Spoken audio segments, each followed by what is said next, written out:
Forget every little thing. You ain't never seen a dream like this. Heaven at your fingertips. Don't you let a minute slip. Just say you have.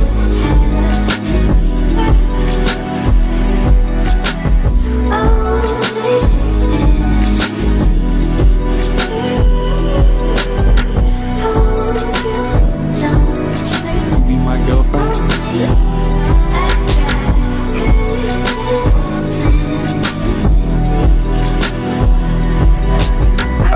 You've got a lot on your plate, Justin. Should you be dating her right now? Average day spent out in the streets. If I think when I tell you what you mean. Chemistry, intimate memories. Every time I give you all my energy. Never sense, never sleep. Say you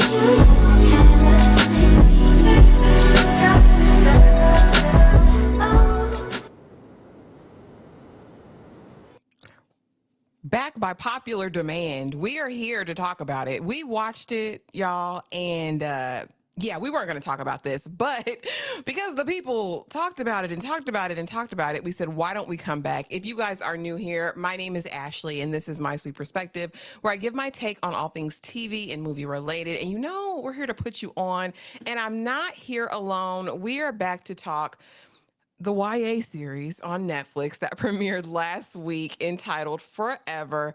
And I'm ready to get into it, but I'm not here alone. So let's bring the people up. And let's start over here because we got a man on the panel tonight. Dom, welcome. How are you today? And are you ready to get into Forever? Yeah. Yes. Yes. This roller coaster. At some points, it felt like forever when I was watching it, but no, this was interesting. So yeah, I'm ready for it. Awesome, awesome. And last but not least, you know her, you love her. We're together 99.8% of the time. Tyra over there at Struggle Reviews TV. How are you today? And are you ready to talk about Forever? Yes. Why all the, the YA series? We are here for the Gen Zs and we're going to talk about them, okay? I'm absolutely ready to talk about Forever. Did the show go on forever? Yeah, but that's not it. Not the Gen Zs. And welcome to the 36 people who are already in the building. And we just got started. Thank y'all for being here. And you know, I don't belabor the point. We are going to dive right into this.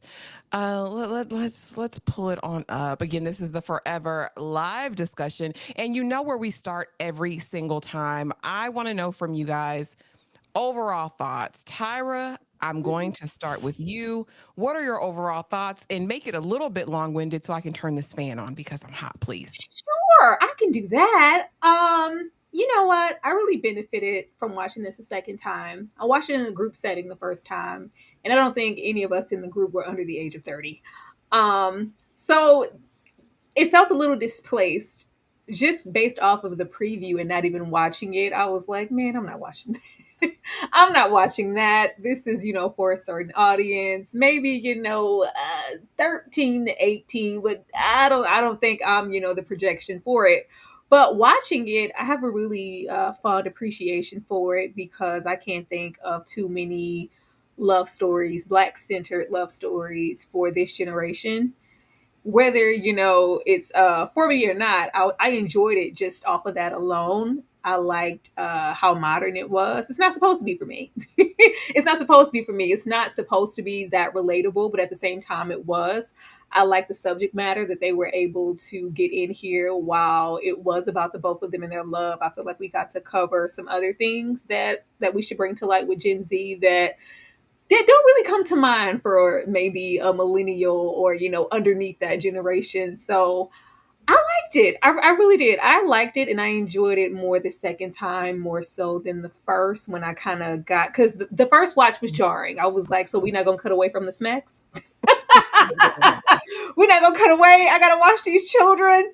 That was, a little bit for me, but second time it's like, what, why are we cutting away? Let's not still act like some boomers, as if this is not existing and these kids are not in high school, getting it on.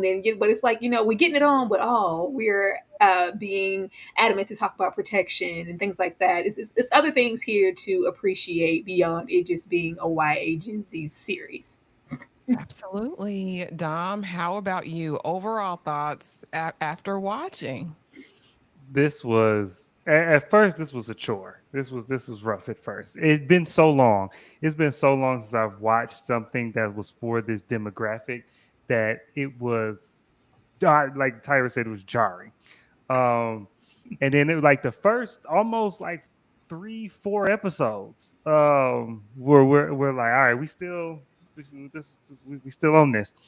Um, but I did like how authentic it was. I felt like it was very authentic, and I felt like the drama wasn't overly done for drama's sake. Like I felt like this was um as natural as a TV show could be. I mean, you know what I'm saying? It's still kind of structured in a way where things happen in a sequence and coincidentally and stuff like that. But the stuff that they were dealing with and how they handled it and the representation of not just the black community, but the representation of the different aspects and sector of the black community, I felt like was really well done. And this was like, to me, this was a show that if the CW was on HBO, this that, this was filling for me, and so it's a good show, and I think that it's whoever the demographic is for. I'm glad that this type of content is out for them. I agree with that. Y'all, so I guess after I had watched the first couple episodes of Euphoria, honey, I guess nothing scared me at all. But I did go into this knowing that it was going to be very much YA, very much for a certain demographic. But I did want to see what they were doing. And after watching, I was like, oh, there's stuff here. Like, there's definitely stuff here we can talk about from our age group and our perspective. The children are out there smashing and grabbing, but I did go and look at these actors' ages before it was all said and done, because what are we doing here? Because it was a lot of smecks all of the time. But Mara Brock-Akil doesn't miss too much for me, as far as in the way that she tells a story, and as far as in a way that she tells Black stories, because I too was like, oh, it's so great to see different socioeconomic status, different classes. We're seeing, two-parent nuclear, families versus basically a single mother and an absentee father, and it wasn't monolithic. And to me, it didn't give all of the stereotypes. I know some people had a complaint with it, but I thought it was a great, expansive look at the Black experience, especially set in LA, especially set with the new wealthy Blacks and the ones that are just getting by. I'm working multiple jobs to take care of these kids. I thought it was a great representation, and I think it's fodder for discussion. If nothing else, I think people could pull this out, watch this with their teens, and have important conversations. Whether it's about who you want to be in this world, how you want to show up, whether it's the birds and the bees discussions. I think it was honest and raw, even though it got on my nerves and there was some redundancy for me. But we'll get into all of that, But I did want to start with my loves and hates, and I want to get this from you guys as well. So for me personally, let's start with the loves. We're going to start it on a positive note here, okay? I loved the portrayal of a good Black father. Over the past year, we have seen the trashiest of the trashiest of the trashiest parenting on screen, on film, and on TV. All right. So I was refreshed to see this emotionally intelligent Black man played by Wood Harris, Big Farm. Listen, who was the balance, who wasn't an angry Black man, but who was balanced and was the one calling his household in order. Like, it did something to me. I enjoyed that. I need more of that. Give us more of that. I thought that the narrative was balanced. I thought we got to see a portrayal of both sides, but I do have a note on that as well. I love the depiction of Black wealth and opulence without overt classism. The Black bourgeoisie can come across, oh gosh, and you have to live it to know it, to experience it, and it's so easy for them to take it, and they're going to take it to the 100th power. And I think they did a great job of being balanced with this. Although there were some moments, it wasn't as it's not what I perceived. Like, oh, Keisha from across the tracks. It didn't give that, right?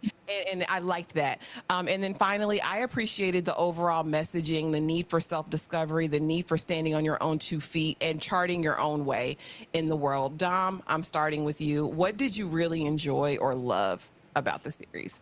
I mean, right at the top of your list, you said it, and I don't think it can be said enough.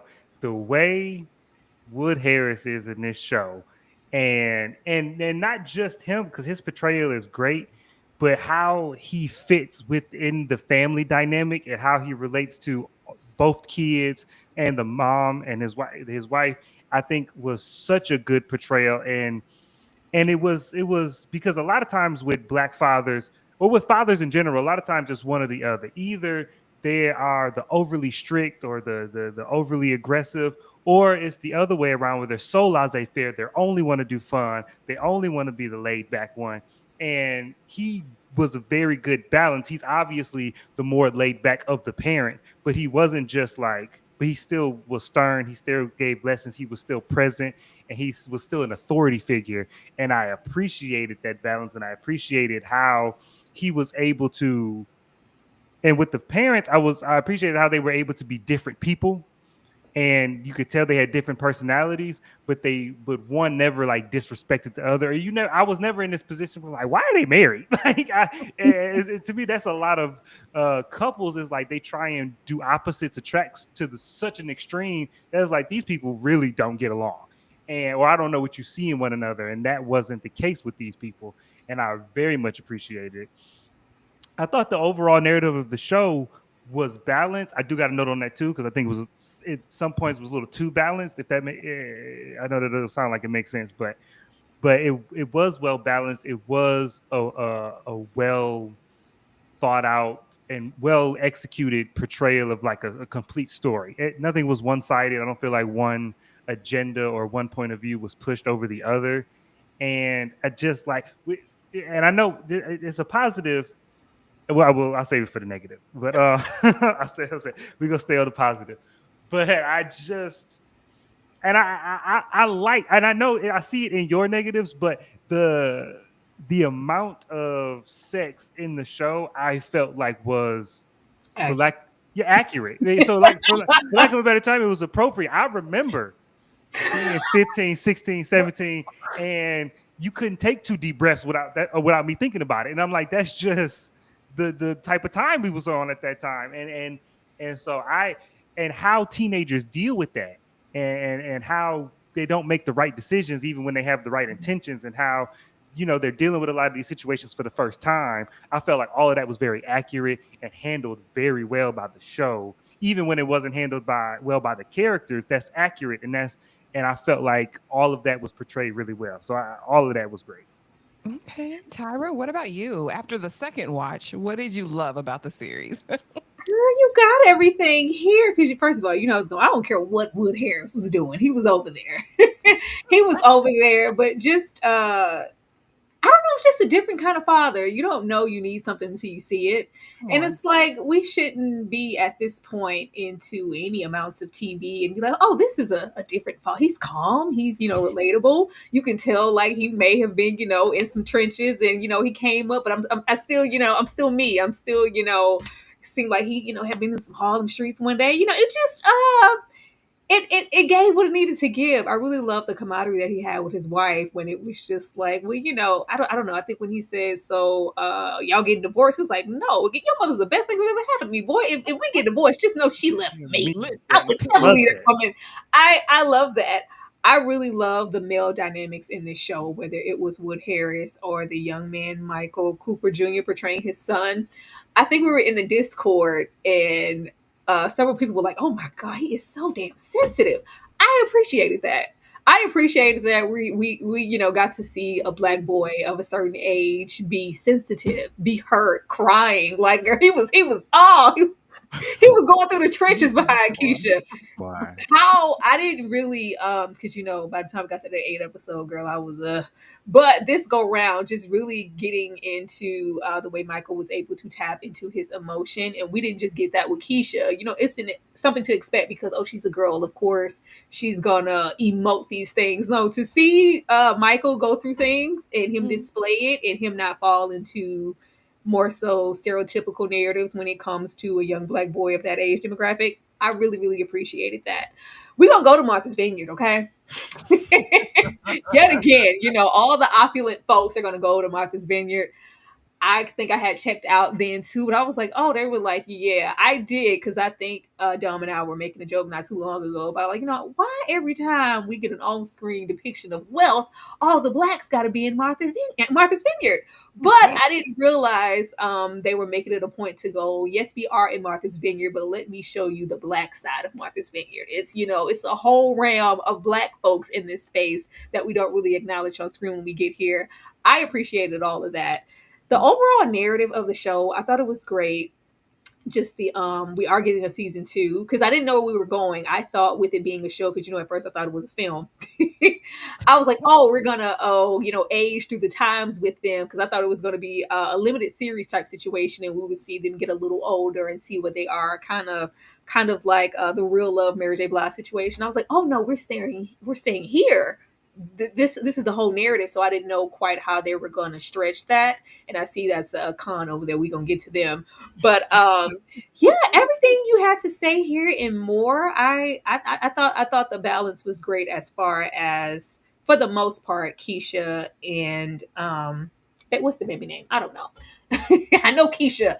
I think they got kind of equal amounts of screen time where it mattered the most, and it wasn't just so, because these shows can go either way. Either it's completely female centered or it's male centered in the counterparts in the relationship. You don't really get into their life outside of the partner as much.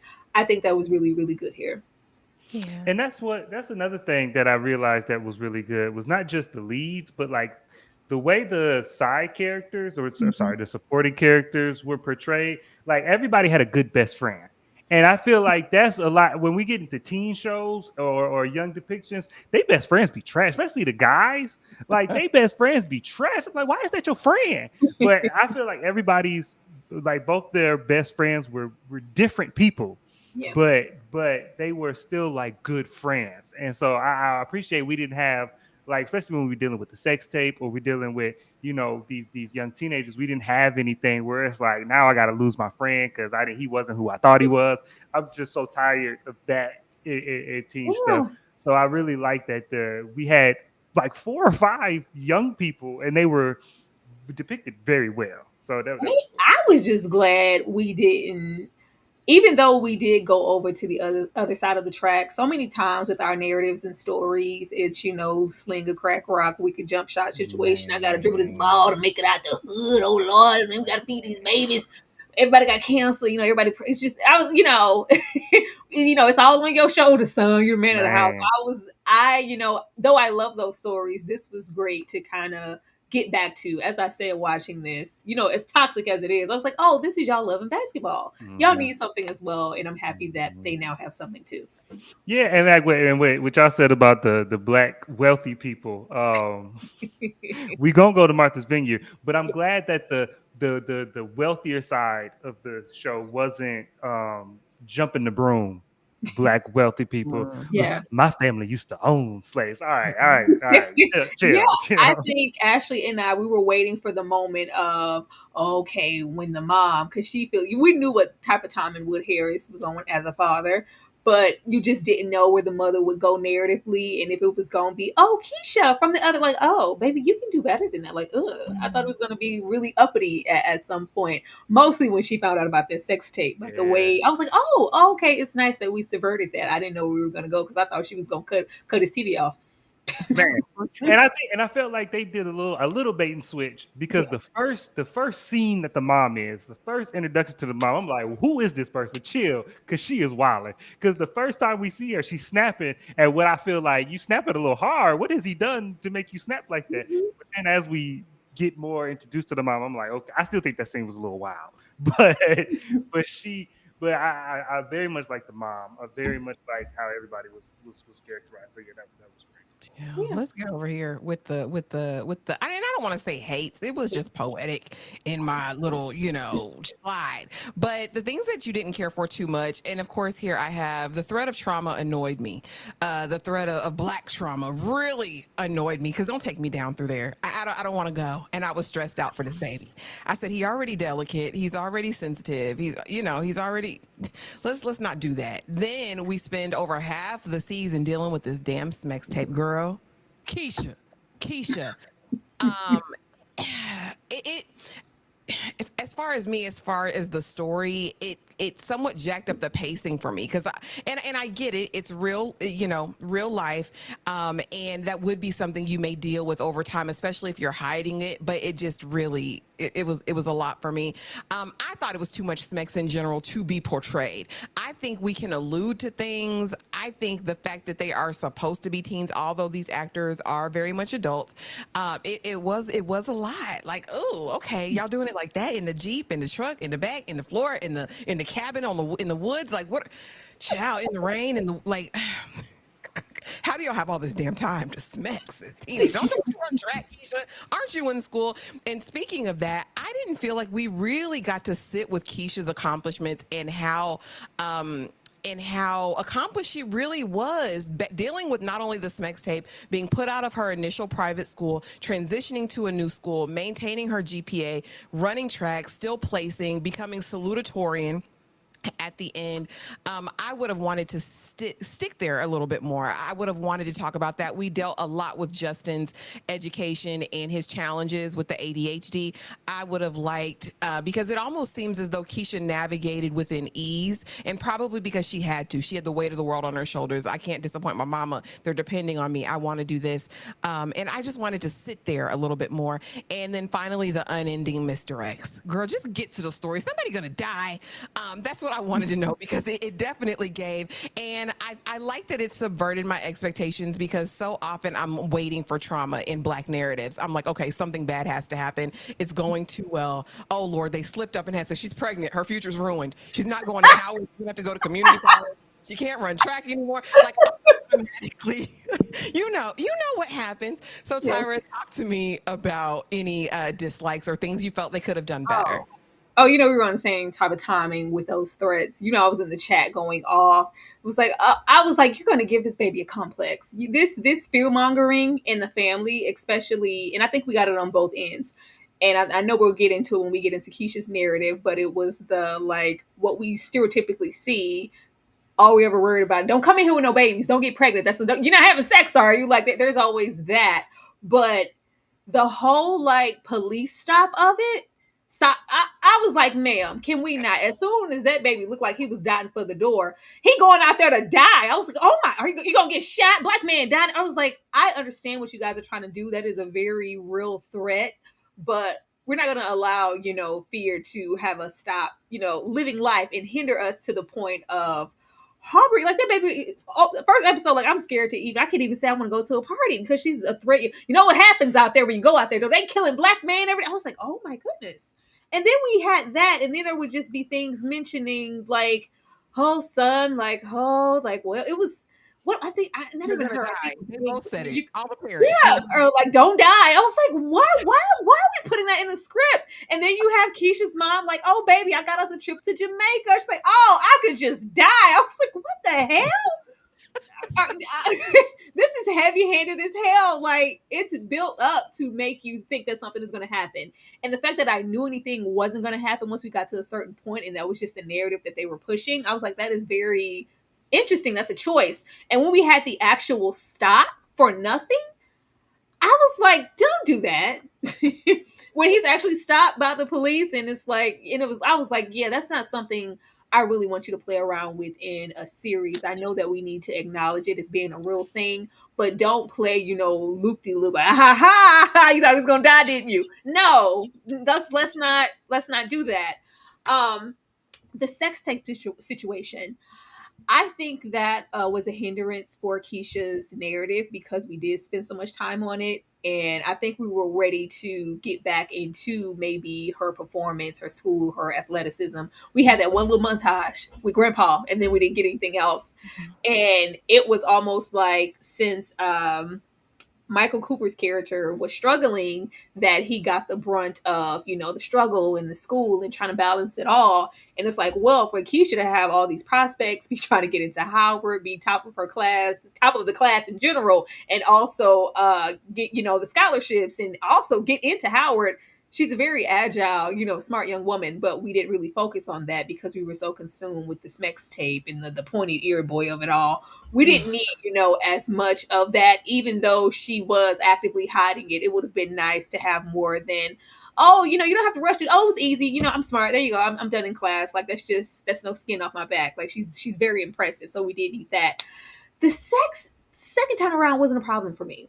It wasn't a problem for me because I understand that narratively it was there to show the progression in their relationship. Because, first time, baby wasn't even in yet. Oh, okay. Well, oh, you done? Oh, well, yeah, it's all right. Everybody gets one. Everybody gets one. Better luck next time. That situation, and progressively we're getting better, which is why we have the scene in the car and all those things. Is it something I want to see? No, but I didn't think it was overkill. I think it was stylized. I didn't see the one with the barn situation until earlier today. I was like, this is because we were so far. What I did really love about this show that it didn't fly off into flights of fancy. When we get like a love don't cost a thing, or like those movies that we would get where it's just like ridiculous. And when we got to the barn and took a dip in the ocean, I was like, oh, this is opulent. All right, that was that. But I didn't mind it so much because it was showing the progression in their relationship, even on the sexual side. Um, let's see. Not enough. Okay, we got on Keisha. Un, unending misdirects. Yeah, it was a whole lot of that. I think that narratively, I don't know if they wanted to kind of indoctrinate us into that. Like, oh, is she gonna get pregnant? Is he gonna die? Like, aha, yeah. One or two times is cool. 10 times in the entire show, maybe 20. I lost count. It's overkill. Leave me alone. Leave me alone. I'm enjoying the show. That's it. Oh my goodness, Dom, I'm gonna get to you right next, but first I gotta get to this because, this is what we do. There was a live dedicated just for you, and I said I was gonna cuss you out, and I don't use real cuss words, but Tyra made a whole live, constructed it just for you, Dane, and you didn't even have the decency to show up. Thank you so much for the $2 super chat. Oh, I'm surprised Tyra did this live when I'm awake. That's what he said in the live. Said that, how dare you do this when I'm asleep? Like, oh, this time, all of a sudden you're asleep, Dane. Fine. We love you, Dane, but she does love you, and she did that just for you. And I hate that you missed it. Dom, what could we have done better over here? Okay, so listen. Well, one thing I didn't know, because this isn't really it's not a negative. The first thing is not necessarily a negative. It was a confusing thing because I looked up the reason and I still was confused. But the show takes place in 2018 and a little bit in 2019, and the creator, the showrunner there was like an article of her explaining why, and it didn't clear anything up for me. So I was like, just because. But even though that was confusing to me, the cool thing about it is like all the music and the soundtrack was from 2018 or older. And I thought that was cool because I was like, oh, and then I just happened to be looking up songs. I'm like, wait, that come out like 2018, 2017, 2016. So I thought that was a cool thing because some of them still hit. So I was like, okay. Spent money over there on it. No, yeah. This show had a budget. Yes, sir. But I'm gonna say this. Look, and I'm gonna pull the as the only man on the panel on the council. I'm gonna say that. Well, first let me say narratively, I understood that's the balance that we're talking about because I think we didn't really focus much on Keisha's scholastic achievements in her life because each of them struggled with a different thing. So his struggle was academic, like his struggle was school. And her struggle was social, just like the same way we didn't really focus on him socially at all. He had that one friend. He didn't really have any social issues. You know what I'm saying? He didn't have anything socially holding him back because that was her struggle in the show, was social stuff. And so school wasn't really her issue. She breezed through that, so we didn't really spend much time on that because she got that. Just and so I understood that from a narrative standpoint of like we just focusing on whatever your struggle is for the season. Um, but as a man and as a black man, um, that was my mom and that was my dad. Like every time I was going outside and the sun might look like it want to set, my mom was like, "Look, I don't need you to die. I need you to come home. I need you." This was my mom, and but also my dad was a Marine and then a police officer, and so he was very much like not like my mom wanted to take me out of it and shield me from it. And my dad was like, you need to be ready for it. I don't care that you're 12. You need to be, when you walk outside, they're going to treat you like you're 20. So you got to be prepared for it like you're 20. And so like my dad would tell me, never leave the, you know how sometimes you go in the grocery store or the corner store and you just buy one thing and they be like, oh, you want a bag? And I'm like, no, I'm good. I'm gonna walk out. He was like, no, you don't do that because you black and you a man. So you don't walk out the store without a receipt and that thing in the bag because ain't nobody finna, because all they gotta say is they just gotta say you stole and now you in some mess. And so these were the lessons that were just like daily life. And so the way that his parents were was I was like, man, this is not. It wasn't over the top to me because it was bringing up memories, and so I'm like, I had parents like that, and then I'm not a girl, so I don't know how often parents tell their girls not to get pregnant, but I'm like, they needed a balance. They needed something for her that was like that. So that's the only, you know what I'm saying? That's the one thing. Don't get pregnant. Don't get STD. And so I did that part wasn't that bad for me. The issue I did have though was it was so balanced that I felt like it got boring. Those first 4 episodes were too balanced to me because I was like, okay, the first 2 episodes we upset at him and we blocking him, and then the next 2 episodes we upset at her and we blocking her, and I'm like, oh my god. I was just like, and I'm like, maybe this is my age or whatever. I'm like, we if we block one more time, if we block a person one more time, I'm gonna block this show. And it was the blocking. We did carry it all the way through the show. I'm gonna block you because I love you. I'm like, this mug is this. It was just a lot for me of the back and forth. But I was like, maybe that's how the kids do it. We couldn't block. I couldn't block people with a flip phone. So I just You couldn't block them on the house phone either. Really? yeah, I couldn't block them on the house phone. I just Why? No. and so that was bothering me. Spending half of the season dealing with sex. Hey, we was getting down. We was getting down. I don't know. I don't know. I'm not saying every kid was doing that, but I'm just saying we was getting down. And honestly, I felt like I did do. I'm trying to think of a negative of the show, other than the overly balanced stuff. I think the show was almost as perfect as you can get of an 8 episode narrative. The worst part about the show is getting to season 2. That's to me, that's the only part about this that I hate is that. And then the whole Martha Stewart arc, I felt like was, oh, we got a budget, we got money for this, because I felt like they shot it at Martha. You know what I'm saying? I felt like this is. I don't know why we had to go here. I didn't like that we spent this time here. You rode your bike across the island. I don't, and then you didn't get to see. I didn't like that whole arc. I'm sorry, I didn't like it. Since you're saying that, Dom, one of the things that I was in between with, I didn't like so much time of Keisha being reduced to, oh, a black girl. I was like, I did understand, the predominantly white school, and I just know we're here, and I want my son to have the best of the best in the education, and it just bring home a black girl, and she was just reduced to, oh, it's a black girl. Oh, she black. Oh gosh, she black. I was like, oh my god, pipe down. Yeah, we needed 2 of those. If you was gonna put that in the character, you needed the first one that we got, and then we didn't need another one until the cousin was teasing the mom at Martha's Vineyard. everything else. I mean, everything else was. Yeah, I agree. Was Yeah, unnecessary. that was a bit much. I was like, can we worry about other? It's oh she black. Oh she a black girl. You said she wanted all this time. You said you wanted your son black. Your son brought home a black girl. Son, you got a black girl. If you got a black girl, you need to lead with that next time because she black. It's like okay. And it happened so much. I was like, because he don't like none of these people in his school. So did he bring home a white girl at any point? Like, I mean, Nobody. well, yeah. Nobody. And it was just like I liked the little exchange where where she was like Black Keisha, and he was like, "Ma, Who else? how many white Keishas do you No, know?" white Keisha from down the street. That was a funny, but yeah. The mama was a lot. But easing on down the road, who's behind this? Mara Brock Akil.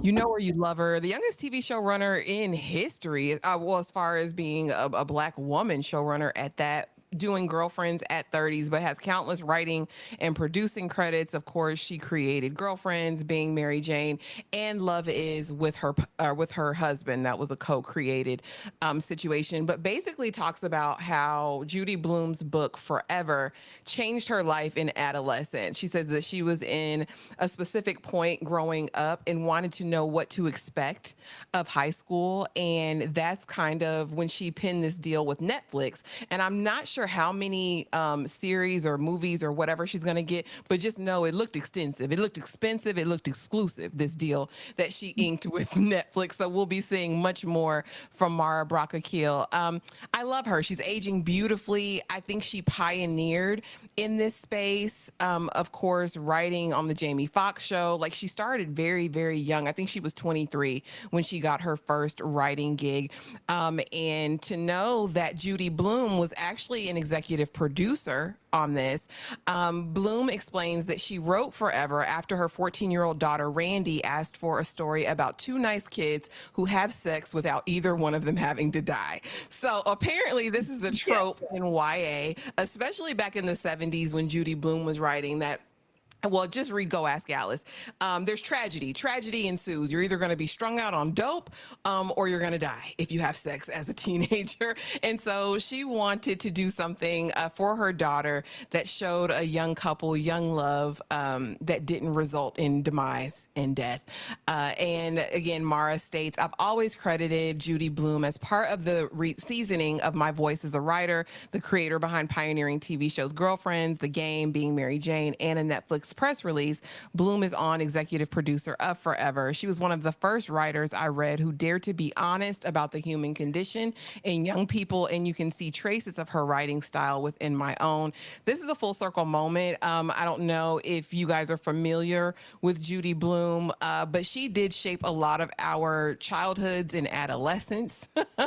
Fudge, Super Fudge, Blubber, Dear God, It's Me, Margaret, Forever. The books are endless. I want to know from you guys, how do you feel about Mara Brock Akil overall as a creative in the space? And what's your favorite Judy Blume book? I want to know. Everybody was over there with Are You There, God? It's Me, Margaret. Are You There, God? It's Me, Margaret. I can remember reading that. I don't even know why. It was just like one of those. I don't know. You remember like back in like elementary, middle school, like that little pathway of like 6th to 8th grade. Certain books just came, whether they were older or newer books, and it was just like, oh, you have to read this book. So of course that's the book that I'm going to acknowledge. Mara's great. Like I knew the moment that the show started and when it came on, the direction, because I didn't do no homework. We were just watching it. I was like, hey, this is somebody seasoned. This is somebody seasoned. This is someone who knows what they're doing, because you can tell. And once I saw who it was, I was like, oh, girl, it's you. It's you.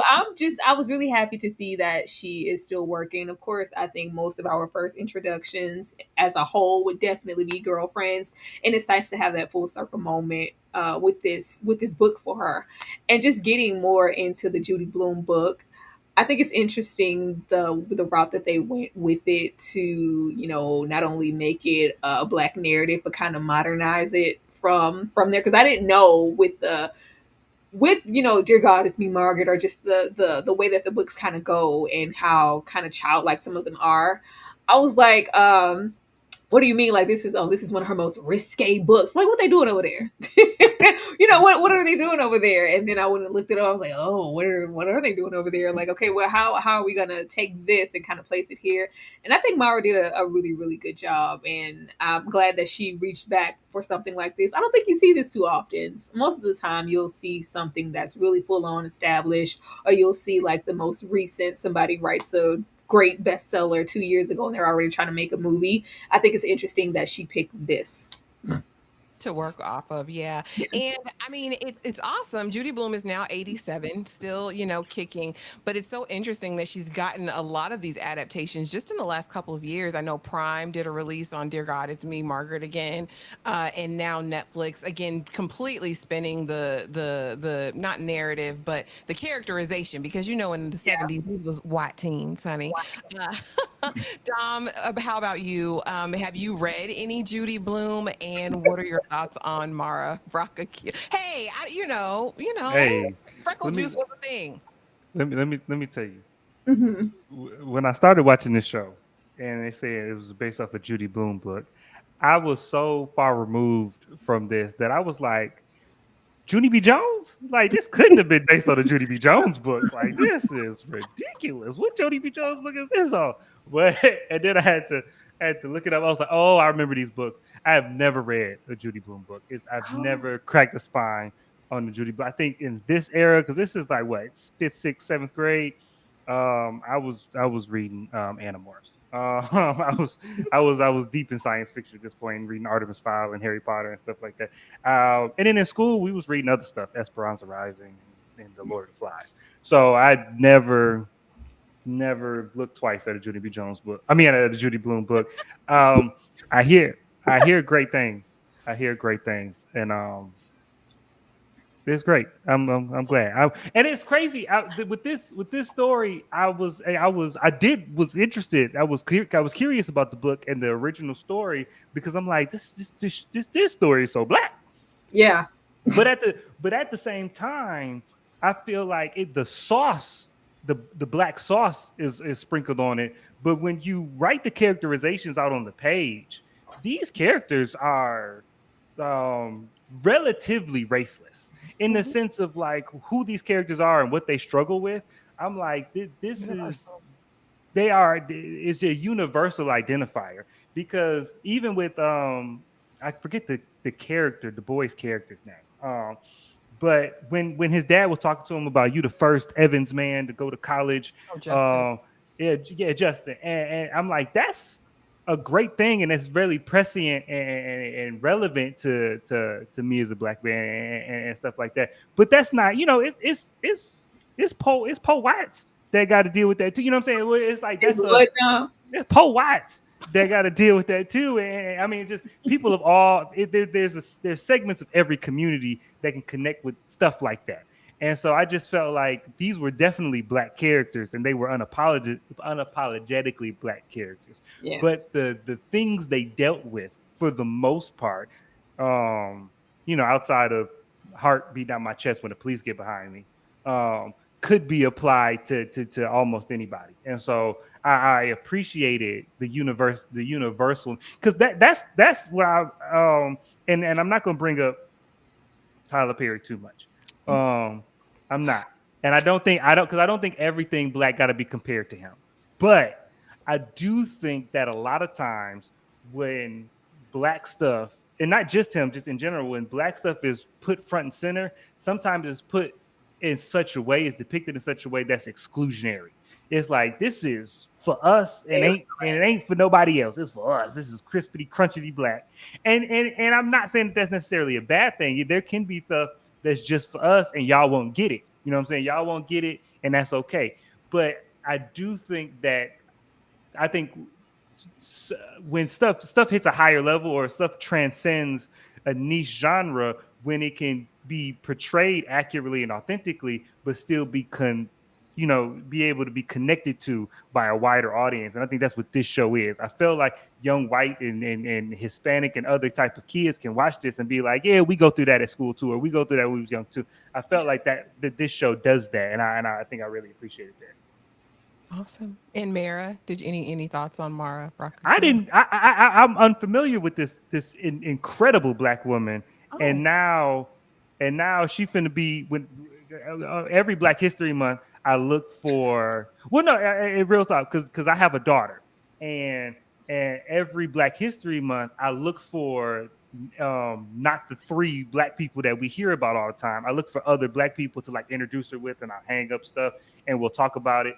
And so this black lady is amazing, and so when my daughter gets older and she talks about what she wants to do, and I think it's cool to see people in different positions do stuff and do stuff at a high level.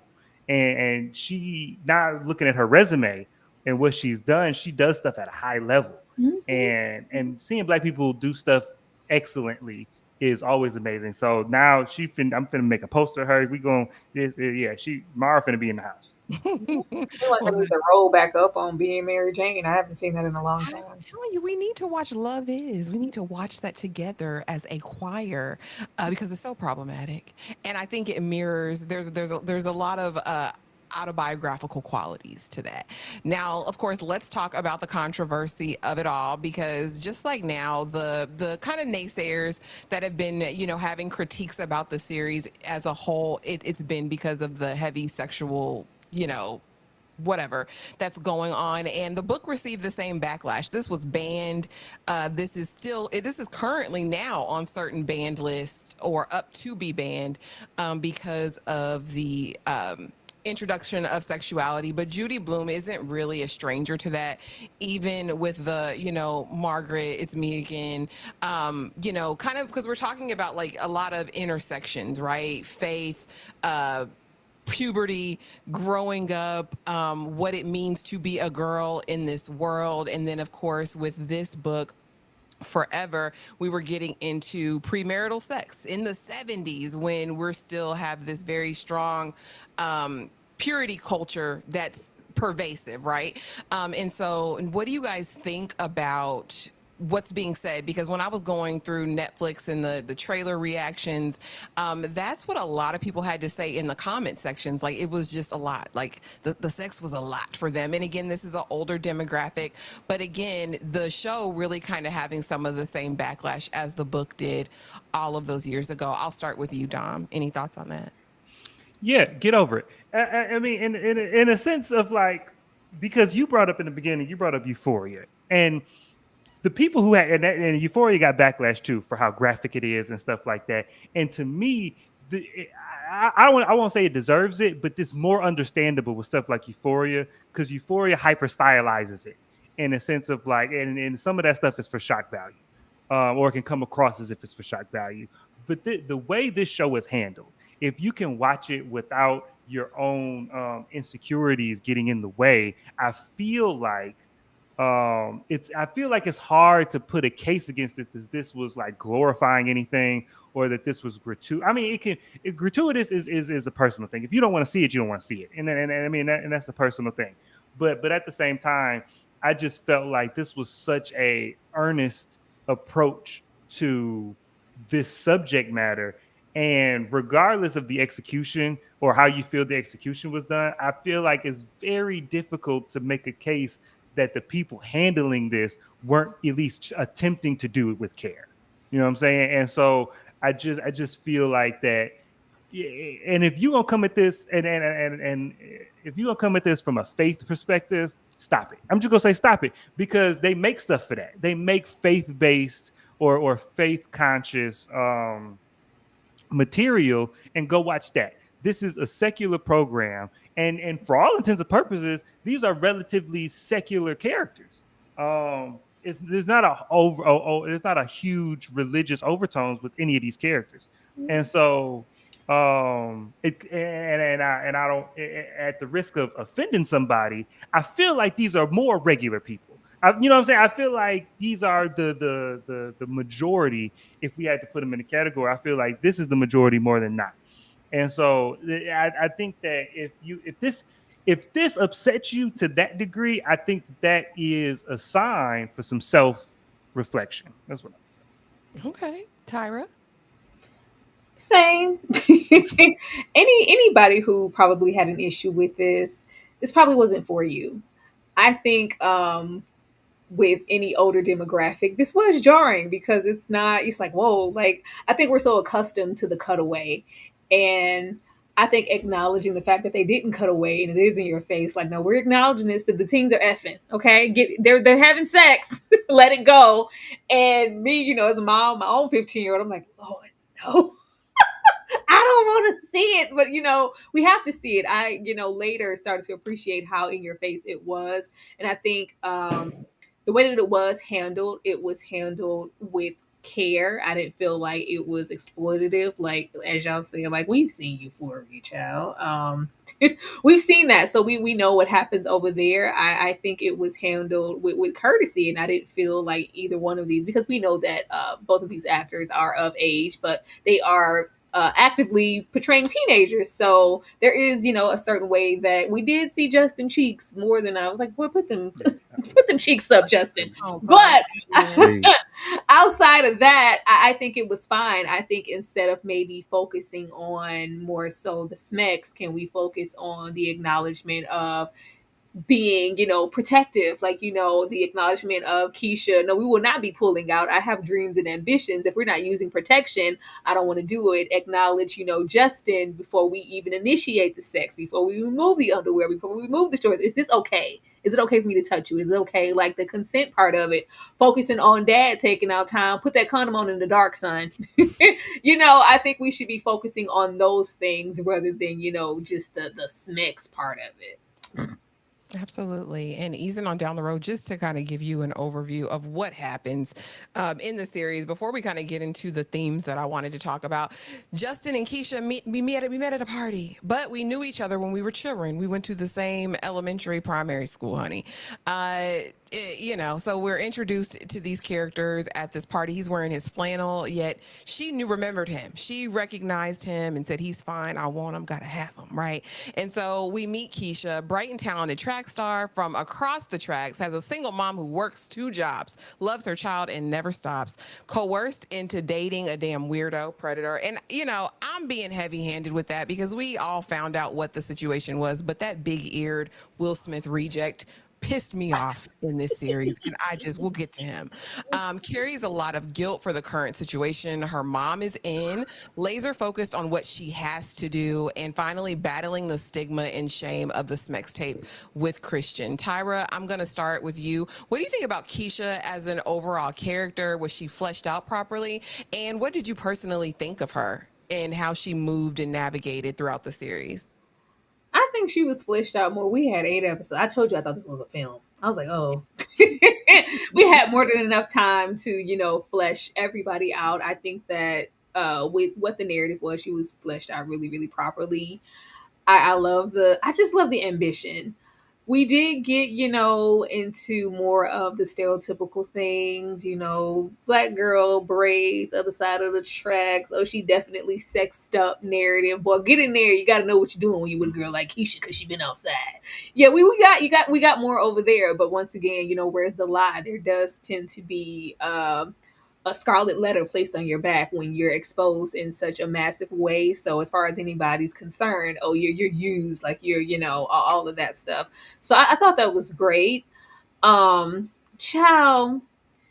Keisha's mom, Keisha's mom was accurate. She was pretty accurate. There was, some resentment on Keisha's mom's part because how dare you give another problem when I'm, doing the best I can. I do like that even though we presented the problems and it was problematic in the way, like when we do get to the outing of the big thing, and we immediately, I got to get out of here. I got to go work. And you should have, it's just, automatic shutdown when it took 5 episodes for Keisha to even tell you, okay, can we please, ma'am? But, I like the way that we did circle around with the mom as far as, therapy and working through these things. And there is, some shame because I want to protect you from everything, even though I know that I can't.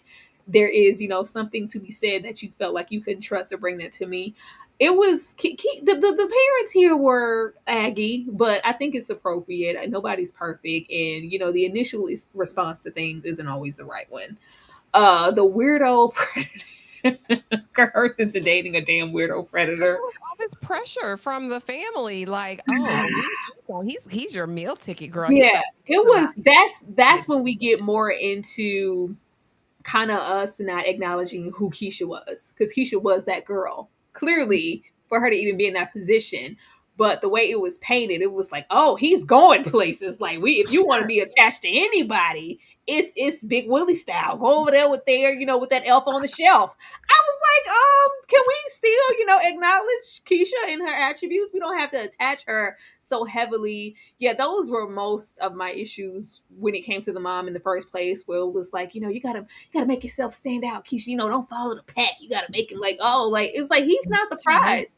Keisha is, we're not gonna do that. Let's not, feed that into her. Um, that situation there with that carrying that guilt, I was really trying to rock with Keisha in her guilt. The show stretched it. And I didn't want to get, uncaring for Keisha because of the writing of the show, but the way that we focused on it and the way that her trying to keep that sex tape a secret was harboring the involvement of the story. I was like, girl, if you don't hurry up, if you don't hurry up, and then of course it's affecting her decision making, and then we're getting into the tit for tat because we're telling Justin one thing and then we take it back immediately because I need to go to prom with this weirdo predator. Ugh. I can't believe you put that there. Yeah. Those things, that was that. Yeah, I did appreciate, her laser focus and her always having, even though the boys and the smecks and this and I'm in love and Justin's the second coming, I'm still goal oriented. I still have to focus on what I need to do because we've sacrificed so much to get here. And in the words of Ricky and Boys in the Hood, I want to be somebody. I got places to go and people to see. Now the stigma and the shame, child, it's par for the course. I appreciated that where people are, more digging into the controversy. I did appreciate the Smex tape in the acknowledgement that this is a thing. This is Absolutely. something, people of a certain age. We didn't have to deal with this. You did what you did, and unless it was word of mouth, nobody knew about it. And then even then you can lie because where the proof at? So it's just something to be conscious of as a parent and even as a YA watching this. You may want to be cautious and be careful what you're doing, who you're doing it with, and who's allowed to see it, because once it's out, and just putting that out there, because being a mom of a teen, this is definitely a thing. So I appreciated it being a part of the show. Absolutely. And shout out to this actress, Lovey Simone, who plays Keisha. If you was over there in them Greenleaf streets, you know Lovey. And she does a great job. Dom, talk to me about what you thought of Keisha as a character and how she navigated it within this series. And you can add any points if these weren't any things that stood out to you for her. The only point I'm gonna add is, as somebody who ran track, the form wasn't. I'm just playing. Let me not you. Possibly hit her with that baton running that way.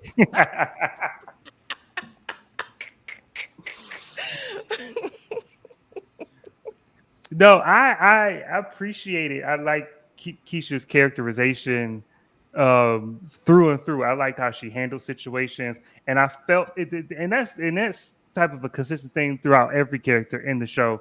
Is like there wasn't a point where I did not understand whatever decision they were making, even if like me, the viewer, understands like you shouldn't have did that, or why would you do that. I knew why. You know what I'm saying? Like it's like from your position and who you are and the information you have at the time, I get why you did that. I don't think anybody. I feel like Keisha made a lot of emotional decisions. I felt like she made a lot of some impulsive decisions.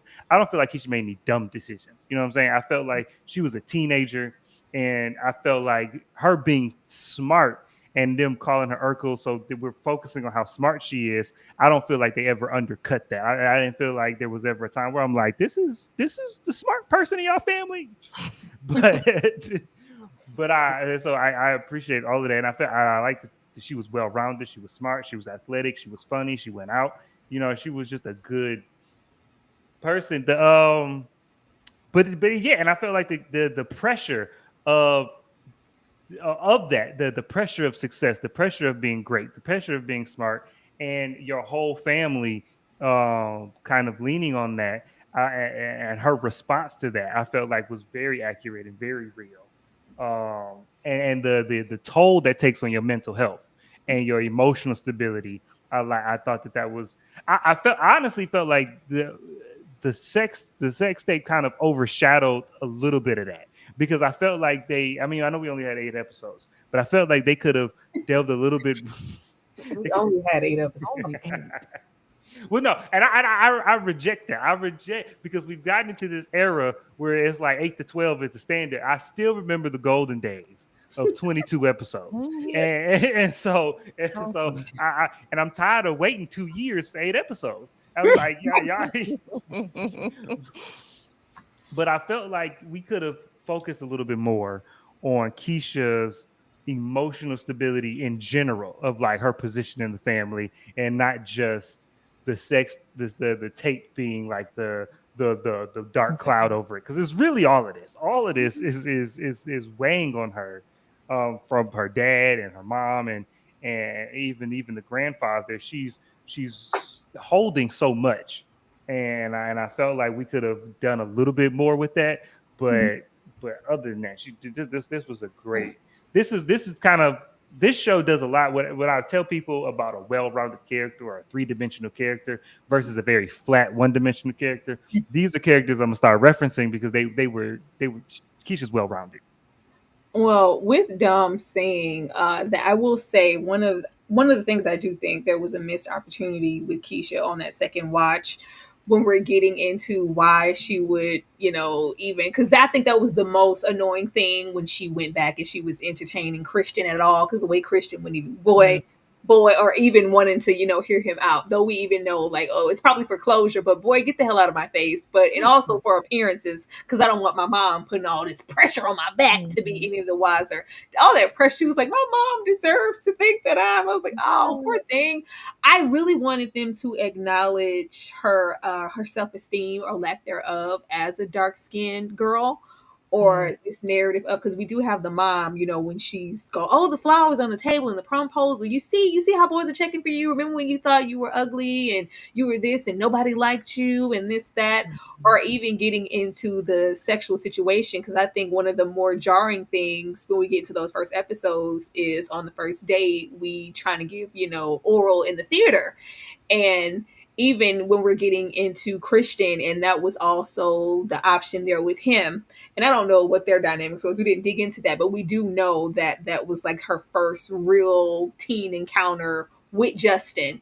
And when he says, well, why did you go for that first? She was like, well, I was just really trying to show you how much I liked you. I wanted them to kind of dive into why she made that choice, and why did she think that that was the main thing I could do to just show you, I like you, right? Like, I wanted them to dive more into her psyche there, and I think it was a missed opportunity. Okay, let's head on over to, and we'll get more into the first date. And here we go, Justin. Baby, Justin is sheltered. He's aimless, pressured into purpose by his parents, undecided. He's kind of just undecided in life. And I actually appreciate the depiction of a black boy who's sheltered. I kind of like it, because baby, he's out there. And shout out to the actor from This Is Us, Niles Fitch, who plays his best friend. Because baby, that's the only reason he's even at this party. And shout out to Chloe, because I was scared. I was like, oh, we're gonna have a problematic bestie, but she was so non-problematic. Like, I really enjoyed that for Keisha. And like Dom said, I think they had good friends. But yeah, I was like, oh, that's the only reason this baby's at this party in his plaid. Kind-hearted yet naive, and suffers from ADHD, which affects his ability to learn. He's a different learner, as his mom likes to state. Initially, I really enjoyed Justin's character. There was an innocence and like a purity to him, especially in his whole courtship of Keisha and this like unending desire. Like, I definitely got nods of like Say Anything with John Cusack, like the kind of duck man from Pretty in Pink, like this unrequited, like I'm going full throttle for this girl that I love, and I don't care if they think I'm a simp or whatever. And I enjoyed that. It's rare we get to see that. A lot of the black young men that we see portrayed in TV and shows and movies, there's a ton of hubris and cockiness, and I know I got her and I did, you know. But this was very, very genuine. It was very sweet, and I liked how eventually he evolves. I'll say that's probably the biggest hand clap I'd give to the showrunners, writers, directors, is that we got to see kind of true evolution of both Keisha and Justin throughout the series.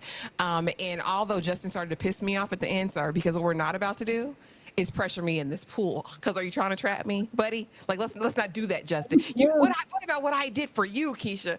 Oh, Justin, don't be one of them. But I like the dimension of it all, and I was here for it. Tyra, I'm going to start with you. What did you think about Justin?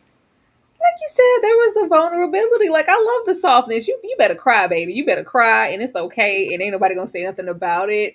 It's different to see someone sheltered. I haven't seen a sheltered teen on screen in a long, unless they were being held hostage and it was a horror film. Where? Where were you sheltered? Like, that was different, that his parents were so conscious of trying to make sure that he's focused. And I'm sure with the ADHD, the sports, maybe since he wasn't so education wise driven there, just having to pull all these things together, we forgot to kind of loosen the reins and allow him to grow and have fun as a boy. Shout out to Wood Harris. Let the boy go, girl. Damn, let him go. Let him go, girl. Let him go. I also like that because typically you don't see, like, you have pretty much with due to your parents and how wealthy you are, everything is laid out at your feet, and he has no ambition at this moment because he has been so core focused due to his parents. And I was like, yo, he ain't that great of a player. Like, pipe down. It's not giving NBA, but more so mom. They have a picture in their mind of this is ABC as to what you're going to need and do to succeed, and we're going to be solar focused on that we haven't even gave him any room to do anything else. And it's like you literally have everything that you could ever want, and it's just very undecided, unenthused, kind of withdrawn. I thought that was interesting because you don't see that, and it's like, why? What could you possibly want for? Like, go. The world is at your feet. Like, why are you kind of in this state of? But you can also get into that relatability with Keisha, where you have parents kind of putting this pressure and their narratives on you unconsciously, and it's affecting you in a way, and you can't really perform either way. I thought that was good. I like the progression of him as a character and just kind of getting to see him mature more, and not the pool.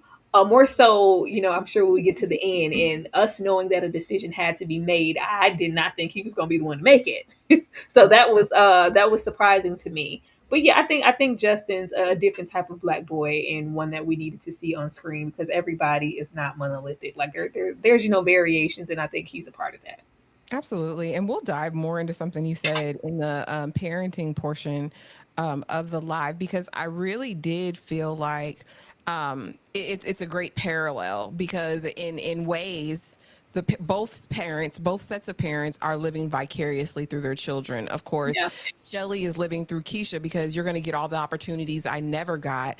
And as far as Justin, oh, you're going to be legacy at Northwestern for mom, and then dad, you're the first one, son. You have to do it because I didn't get to do it. Like, I found my wealth and everything in a different way, but you're going to do it the right way, right? And so I love that, and we'll dive deeper. Dom, what did you think of Justin as a young black man? It, I love this kid. And it was such a specifically him having ADHD. A lot of times we have a lot of characters who say they got ADHD, and it's just like, we gonna say the character got it just to like pay homage to inclusivity. Hmm.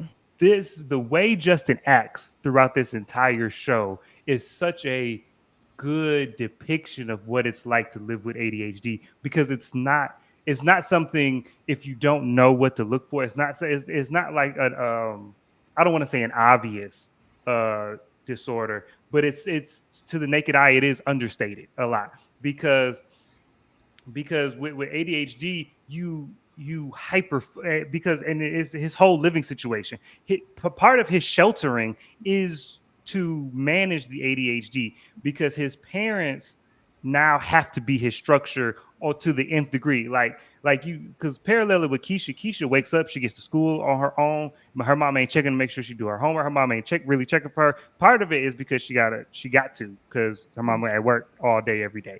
But but if Keisha had ADHD, she would be a wreck. You know what I'm saying? She wouldn't be able to function like that.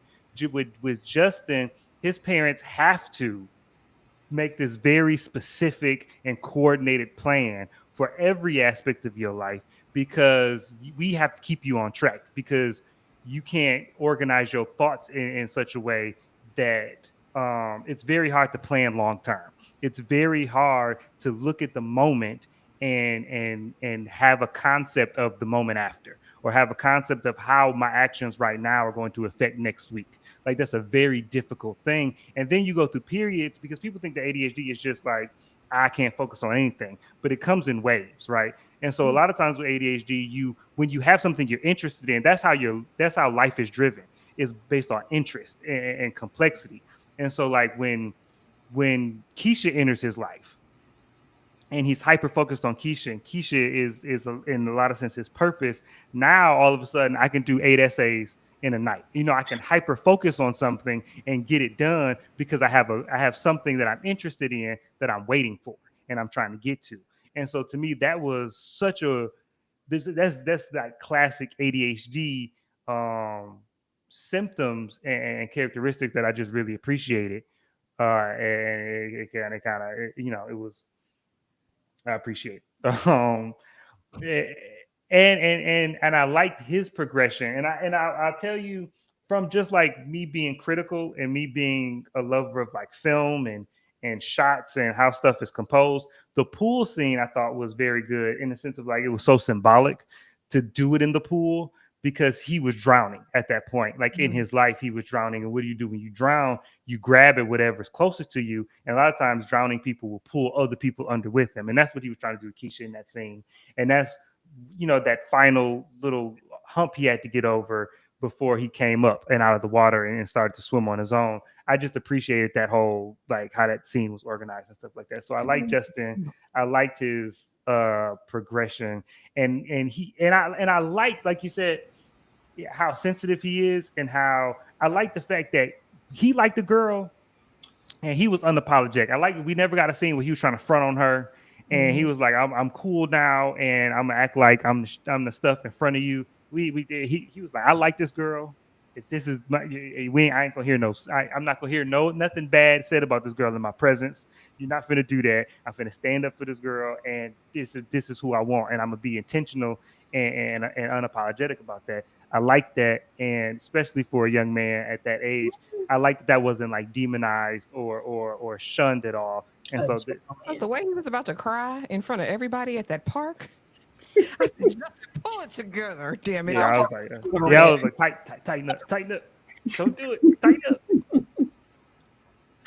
But you guys, thank you so much for the 70 plus people in the building. I want to say thank you really quick. I used to And think we will about how be you been act when right it back. got money. Now you just switched up on me. Now you gonna say what's up to me. Oh, so now you wanna make love to me. Girl, if you don't get from me, I know you thought we had something special, but you don't mean nothing to me. Girl, I'm sorry you not the one for me. Just be honest, girl, what you want from me. Say nothing to keep it so 100. I can't let none of these niggas get one up on me. I got to tell you, better run from me. Give hold to my money. Adios to the can't get a hug from me. I'm high on life, that's what it does for me. My numbers going up, I feel a buzz coming. Young, friends bad food and some fun with you. Cause I'm on it. And we like, do what they want. If you don't like gold niggas. Girl, don't get from me. I know you thought we had something special, but you don't mean nothing to me. Girl, I'm sorry you don't want for me. They say I don't condone it. Cheating on your man, but you could get it if you want it. Looking for a bad bitch. Whew, shout out to y'all. Thank you so much for being here. And let's get right back into it. Let's see, where was I at, y'all? Okay, We're going to pass Justin. I tried a different way with these slides today, so I bear see. with me. Interesting. So of course we had our first meeting at the party. Justin is immediately in love, honey, with Keisha. He said, I want to go out with you. I want to take you shopping. First date and tricking. Because at the end of the day, a bag equated to attempted head in the movie theater or wherever we were. And I was like, well, Keisha. And here's the thing. I agree with what Tyra said earlier in terms of I would have loved a backstory. I would have loved more out because the singular event of this Smex tape with Christian is not Keisha in totality. And I think there were steps and events that led up to this point. Because what would make you on a first date after this man gifted you this bag, which, I mean, it might have been a little bit expensive, but it wasn't that. And you decide to try and give him sloppy toppy. Like it was like, girl, stand up. Like, where is your worth, baby? What you been out here doing is were you doing it for bracelets? I don't. It took me back to Degrassi. I was a Secret Life of American Teenager. I said, what are we doing? I said, what are we doing, baby? It was jarring. It was shocking. And of course, it was like, do you do this to everybody? Like, is it because I bought you the bag, Keisha? I never want to talk to you again. I'm so embarrassed. I'm blocking you. Blocking you on everything. I'm blocked. You blocked. Dom, I'm starting with you. First dates and tricking. What did you think of this? First of all, pause because it ain't tricking if you got it. And so Man, do what you do. that man was having a good time and he was like, I'm getting something. I ain't gonna get something and you not get something. That is just not how we do I things. loved it. And so he was just being a gentleman. That's all that was. Get what you want, girl. That this was a scene. This was a scene, and I don't know. I felt like the beginning of this show tried to grab you with a lot of shocking stuff to like get you in. Like I said with the mom and our introduction to her, and in this scene, I think this was like a TV show thing. This was like this is early in the TV show, we got to hook you to let you know that we're like HBO. You know, when you watch HBO show and like the first two episodes, you're gonna see some breasts. It's like, just because the HBO got to show you, like, oh, let me remind you that this is an HBO show. You didn't know that you was watching HBO, right? And so that's what this was to me. It's like, you do know we on Netflix, right? You know, it ain't no rating on this thing. And that to me, that's what it was, because like that was such a weird. It didn't feel like that was emblematic of any of the rest of her character. And so it was, yeah, and then we didn't get a lot of resolution with it or explanation for it, and so it was a scene. It was a scene to kick stuff off, but the chemistry of these two people is great. I liked watching them. I felt like they were real on a real date, and so outside of that, and if he hadn't bought the bag, that would have been a great movie because he would have let it happen. So And it brought us but I would full because at the end, she finally gets the bag because, of course, he had been holding it all this time. And, and I only say tricking because of her behavior. I don't say it's No, tricking yeah. because he gifted No, her. that was trick like behavior. It was, yeah. That was a because you said it wasn't about that, but it was the cause and effect because you're not finna tell me I got so much sauce that you just went down on the first date. Yeah, but because if I hadn't bought you the bag, then baby, but you can't. Yo, I'm gonna have the same question. I think that's what they wanted us to think. I don't think they wanted us to think it was about the bag. No, and it wasn't about the bag, but that's why I said earlier. All of these characters' motivations to me were understandable because Keisha just really did like him like that, and like she said, she felt comfortable and calm. So she was just, this is what you do when I like somebody. Like that should have been explored more, but that's how she was feeling. And he was like, I just bought you a bag, and now you're going down. I've never had a girlfriend before, so all I know about women is what my dad say and what my homeboy say. So I'm feeling like a trick. So now I gotta ask. Now I gotta be like, whoa, because this ain't what I want. And so to me, it was all understandable. But I would have had the same question. I didn't know what to think of it. It just opened up more questions than answers, and it opens up more questions about Keisha because we know what's taking place in the Smex tape situation, and it feels like a narrative of, well, were there people prior to Christian, or was it just Christian? Were incidents taking place to where you did feel like, well, that's kind of what I took it as, because via mama, that's a prize girl, that's a catch, that's a baller, everybody. And since he is such a hot commodity, how long is he going to be interested in me, athleticism or whatever?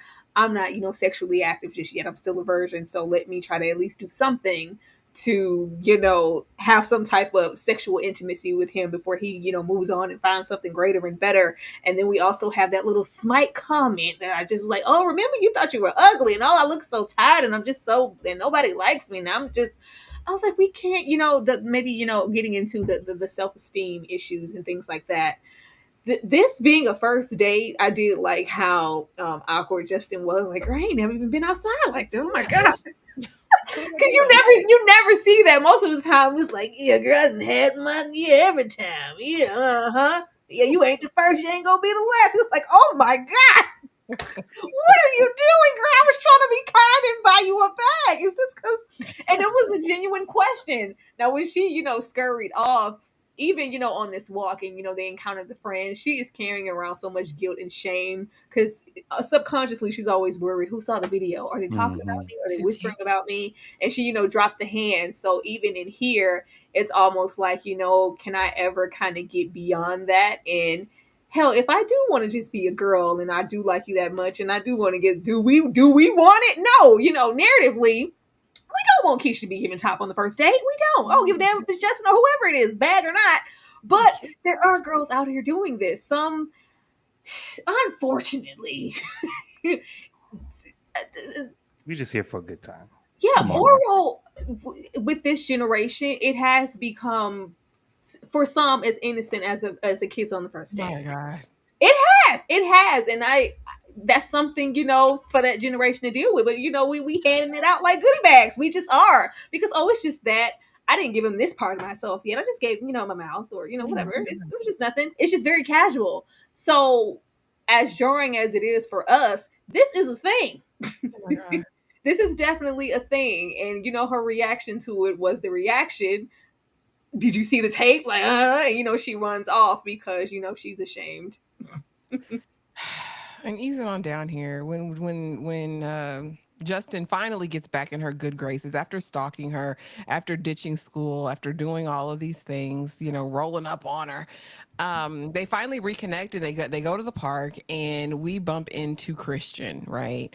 The Smex tape that takes up half the season, just dumb, really dumb, because the way Keisha pissed me off in this episode, where Christian is at the park. Of course, her mom's there. And again, unbeknownst to her, mom is completely in the dark. She has no clue about this toppy sex tape. We find out Christian, what he did, why he did it. We find out that Keisha was the one responsible for the tape. This was all her idea.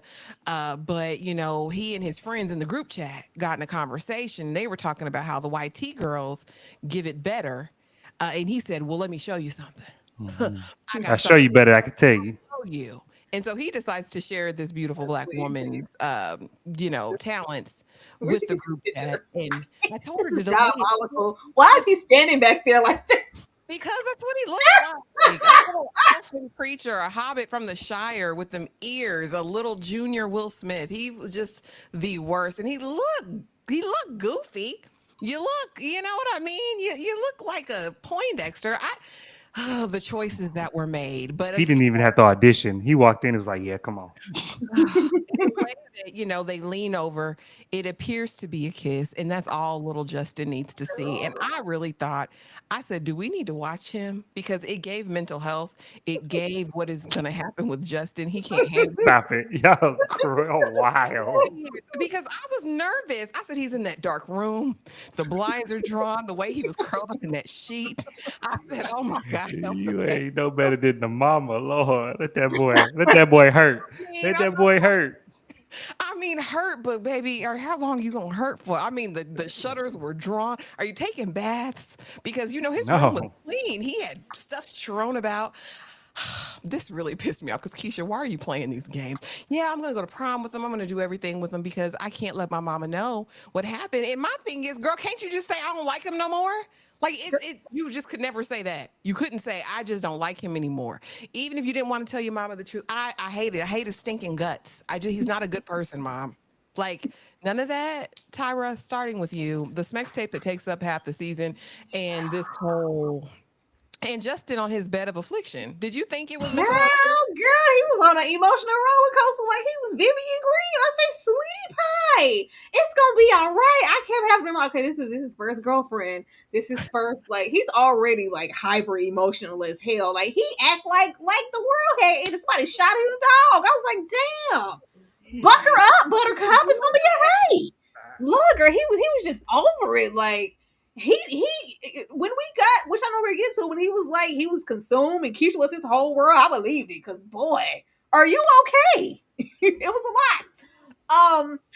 Yeah, I once we got like episode 4, I was like, oh, this entire story is gonna surround this next tape. I was like, oh, I didn't expect that. I didn't expect that, and I don't really think it did any favors to stay here for so long or to even spend so much time on the likes of Christian. I know why we were here, so we can get into the fields. I kept I was like, this is not for us. Remind myself this is not for us. So we do have to have like this age group. Blocking is serious. Blocking is crazy. Like, oh, you block. Oh God. Like, it's such a big thing. It's like, oh, it's a huge thing. So I understand why it was so significant for them. But the way and the plot convenience of, well, these are the reason I keep having to surround myself with Christian, because my mom, she has so much on her shoulders. She's working 2 jobs. I'm already lying. I got put out of the school where I was on scholarship, and now we're about to get evicted. The rent's going up, and oh, she got this prom dress. So now it did get to be a bit much. And I think the story suffered for it. We need to see this pointy-eared little boy that much. We didn't. We didn't. And even just the interaction here, like I was like, girl, punch him in the face. I thought that maybe this would be the last of it, but even I think this was fine. I think it was the moment where I guess due to this interaction, Justin wasn't as receiving of her, and then it's just like, well, I'm gonna go over here and just go to Christian and go to this lush gym or school or this facility, and we're gonna run and practice. And why? Why are we here?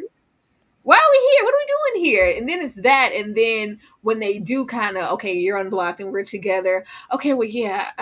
And I think this after their initial first time, it's like, well, I got to go to prom with him. Yeah, it was. It's like, no, you don't. It's like, well, I do because X, Y, and Z. And it's just like, yeah, I know we don't want to say the thing, but we could at least say, yeah, mom, I'm not messing with him no more. And Justin's my boyfriend. We can do that and still not acknowledge that damn tape. That tape could have been burnt. That at Please. this point, and shout out to the actor Xavier Mills. No disrespect to you, who plays Christian, but it was dumb. I don't know. Christian didn't really get because it is a serious thing to release or send something like that. But as we said, it's so casual in the culture. But I guess it matched with the narrative that he wasn't going to receive any repercussions or any heavy heartedness. It was all going to be on Keisha's shoulders. Absolutely, Dom. Yeah, this is that, and that I find myself feeling like I got to defend parts of the show.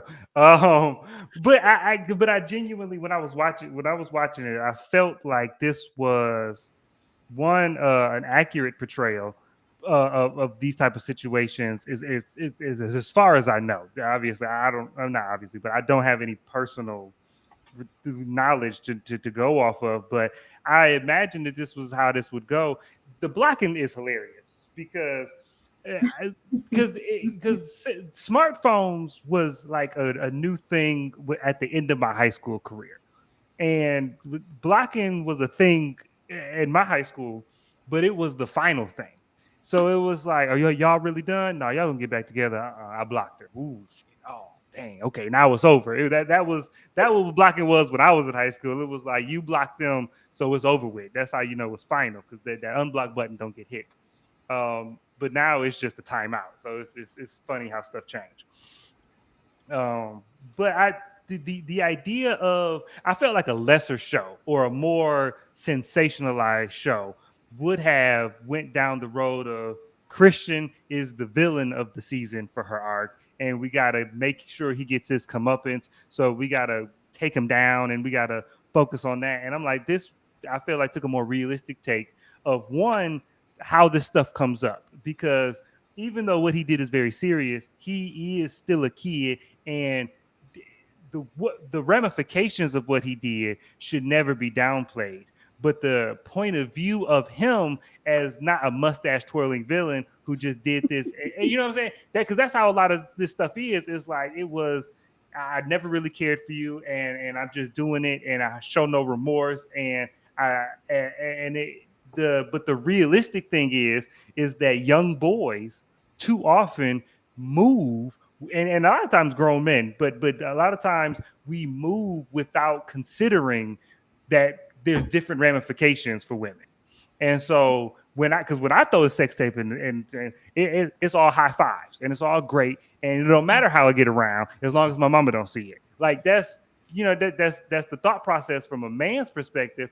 We're not thinking of the fact that everything in this young girl's life has changed based off of me being dumb, and it's continually changed.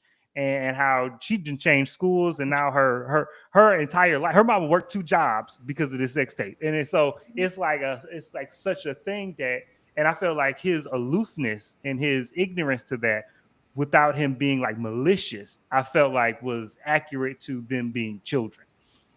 And I felt like they highlighted this, and I felt like a lot of the times this stuff goes like this, where it's like, no, we don't go get a lawyer played by Denzel Washington or Julia Roberts who's gonna make it their personal mission to make sure this person pays and sees you get justice, and it doesn't matter that you go on the news and everybody calls you all these names. It's about the principle. Like, that's not that story, and that's not how the story goes in real life. A lot of times you just got to deal with it, and it sucks, and it shouldn't be that way. But that is the truth of the matter a lot of the times, and I felt like this show did a good job of executing that in that way. So yes, it was dumb, and she is a kid. I felt like she as smart as she is, as capable as she is, as mature as she is for her age because of what she had to deal with, she's still a kid. She's still scared, and scared kids do dumb stuff, and it don't make sense. And when you ask somebody did it, I don't know, because I was scared. It is not, whatever answer you get, not gonna make sense, because scared kids do dumb stuff, and that's just so I appreciate it. That's cool. I'm just saying, I just wanted Justin to give him a black eye.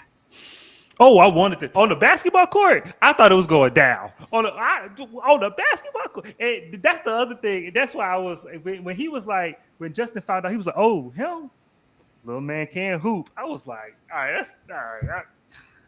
You could be a little bit of a villain." Dang, God, dang. I wanted to go down on the basketball court, but it's Thanks, Rod, for the $5 super chat. Justin's mom started to give girlfriend a bit, some parts, LMAFO, whatever that is. You know, I can't say the words. She was jelly of Keisha a few times.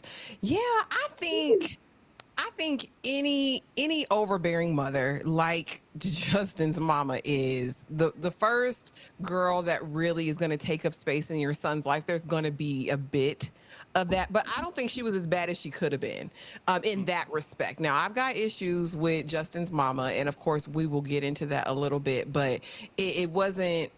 I think it could have been worse, because I know some of us who think that they're their son's girlfriends, but it didn't give that. It just gave. It was like, I really want to protect him. That's what I felt from Justin's mom. I'm going to protect him, but almost to a fault, to where I stifle him is what it gave. But because that's why you need a daddy. That's why you need a dad. we do. We need fathers. You know what I mean? Good fathers, like we had in the series. But on again, off again, blocked and unblocked, endless misdirects, trips to the vineyard, doubling back, all I did for you, a ton of sex, college acceptance, and prom. That's it in a nutshell, y'all. That's what happened. That's the story. That's the story. And of course, we go through all of the ups and downs. I chase you on foot, on a bus. Keisha, please stand up, sis. That was probably the thing that stood out to me most, because I wish I would. Let us check that boy. Let us check that boy. On foot. And then not only that, to make matters worse, a couple episodes later, I'm gonna chase him across the country because he really got me blocked. He blocked me good this time. He blocked me on Instagram, Snapchat, Facebook. I can't email him. For I'm months. blocked. So let me go to the vineyard with Chloe because I know his people. He told me about this street he goes on in this arcade. So I'm gonna just, try to find myself there a couple times. Mama Hey, sees her. Okay, girl. Yeah, it's like what the little white chick put her in her suitcase and bring Keisha up here. Now that was the shade of it that all. was funny. That was hilarious.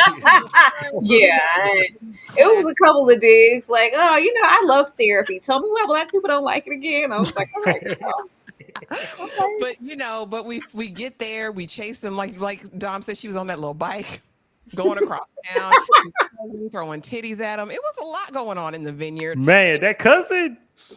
Ma'am. Dom, please. I just want you to be my first. It was a lot of teen stuff. Of course, we're going down through there. But what was really telling for me was, again, he had put in some effort. But I mean, to chase this boy across the country and just try to find him. Can I just be in your space again, Justin? You was just really him for me. Like Keisha, I need you to stand up. Dom, I'm going to start with you. This is just, again, this was the ups and downs of the series. This is what it was. Any things that stood out to you? Anything you wanted to talk about specifically? I was the way the specific scenes I think might have been a little bit much, but I was so happy with her doing that with like chasing him and stuff. Only because I was worried when we were watching the first half of the season and he is About his down mental bad. Well, no. Well, no. he was Stop it, mental health because issues. he didn't have mental health issues. He's just a Okay. boy with a with his heart broken. This is look when you awkward and sheltered and your heart break.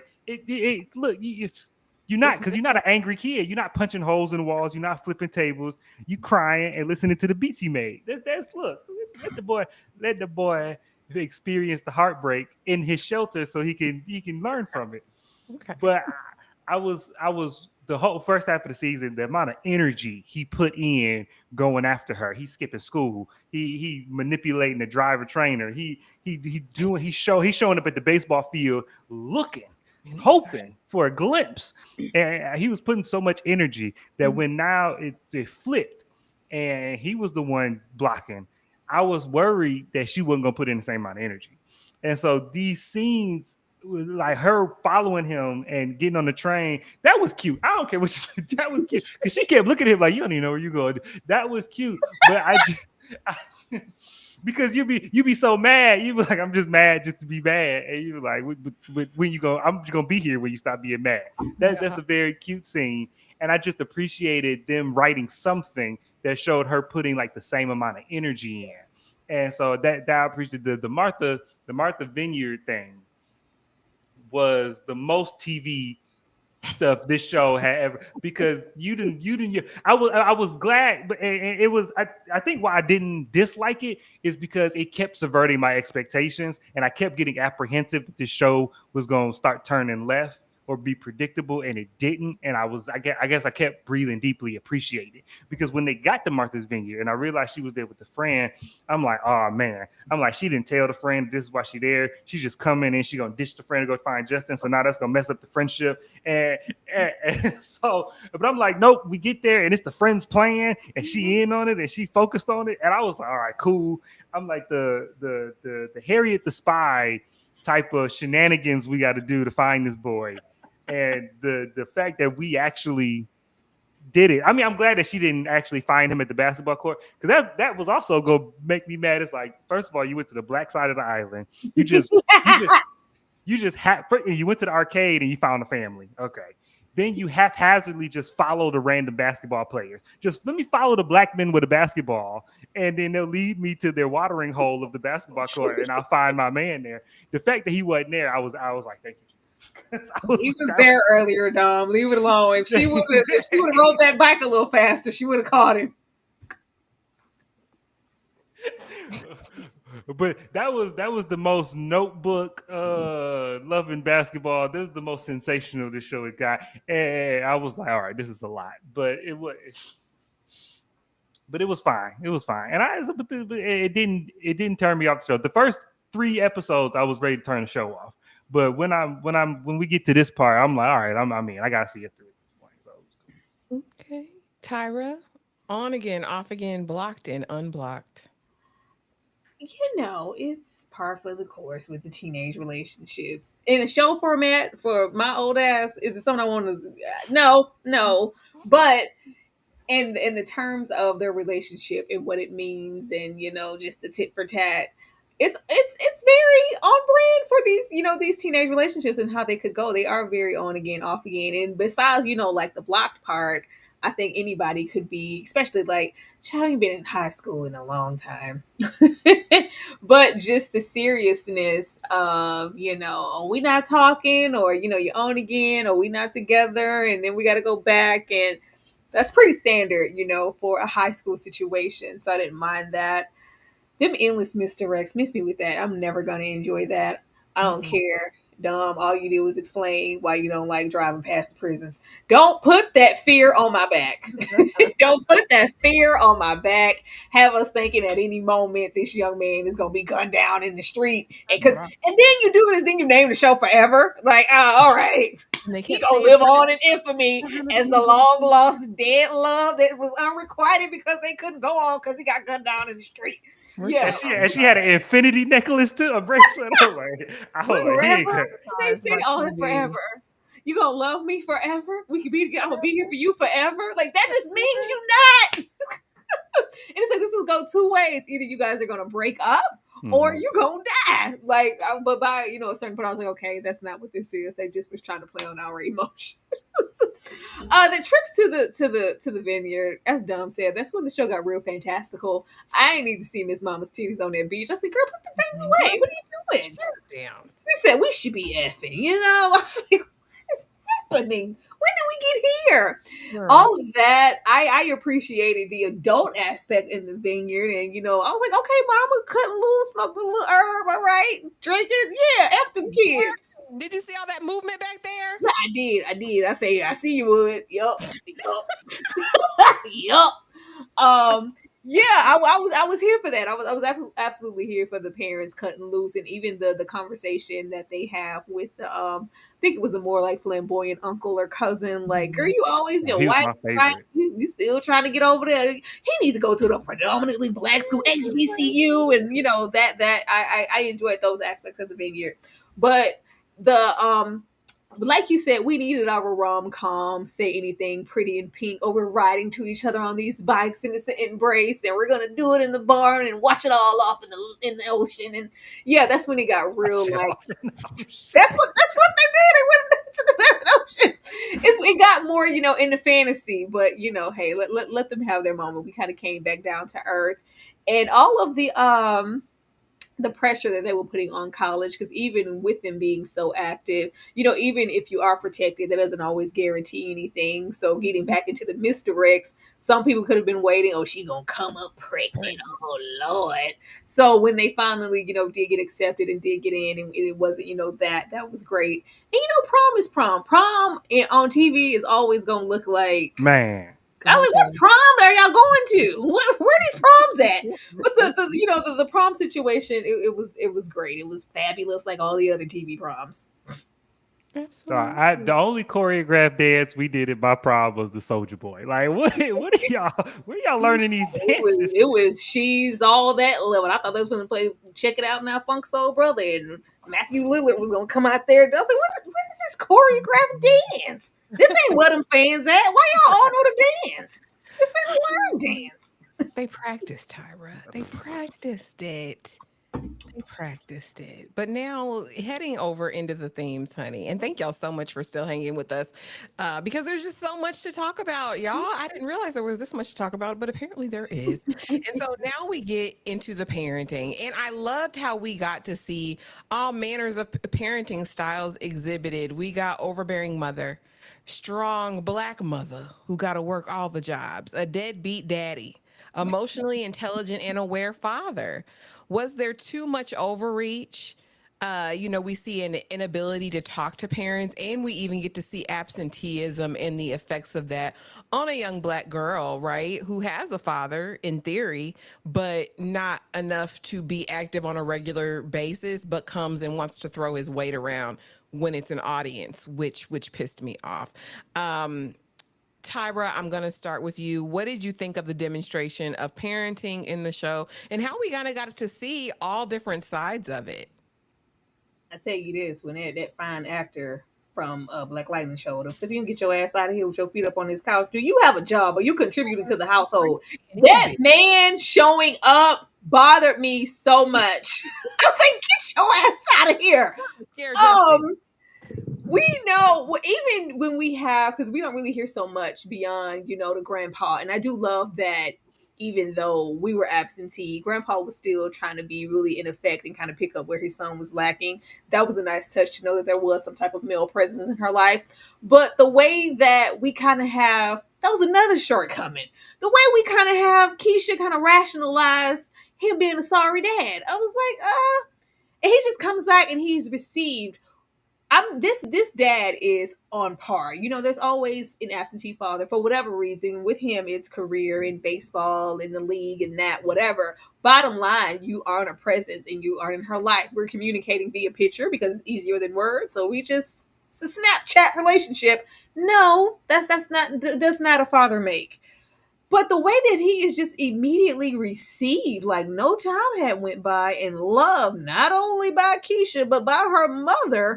Shelly busted down that night. You can't make Yeah, me believe busted down real bad. He was all in that thing, in that apartment. I said, "Are you serious?" Laid up, eating snacks, eating all the fruit snacks. Eating the snacks. He had the whole tub of ice cream. This man. He didn't even get a bowl. Like, you ain't even put a bowl. You ain't even fix a bowl, dude. Like, he had the whole got his feet up. Let me tell you something.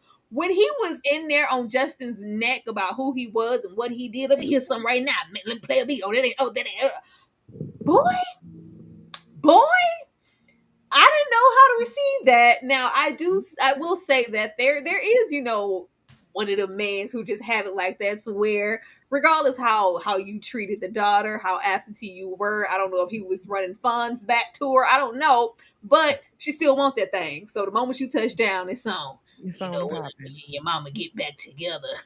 It's like, yeah, I didn't. He was just received more than I thought he would be, and he was extremely comfortable. And he needed to get the hell up out of Justin's face. I will say that.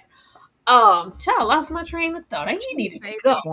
She was saving it for him. She was saving that thing all hot, all down at Howard time I don't start nothing. You got right now. Girl.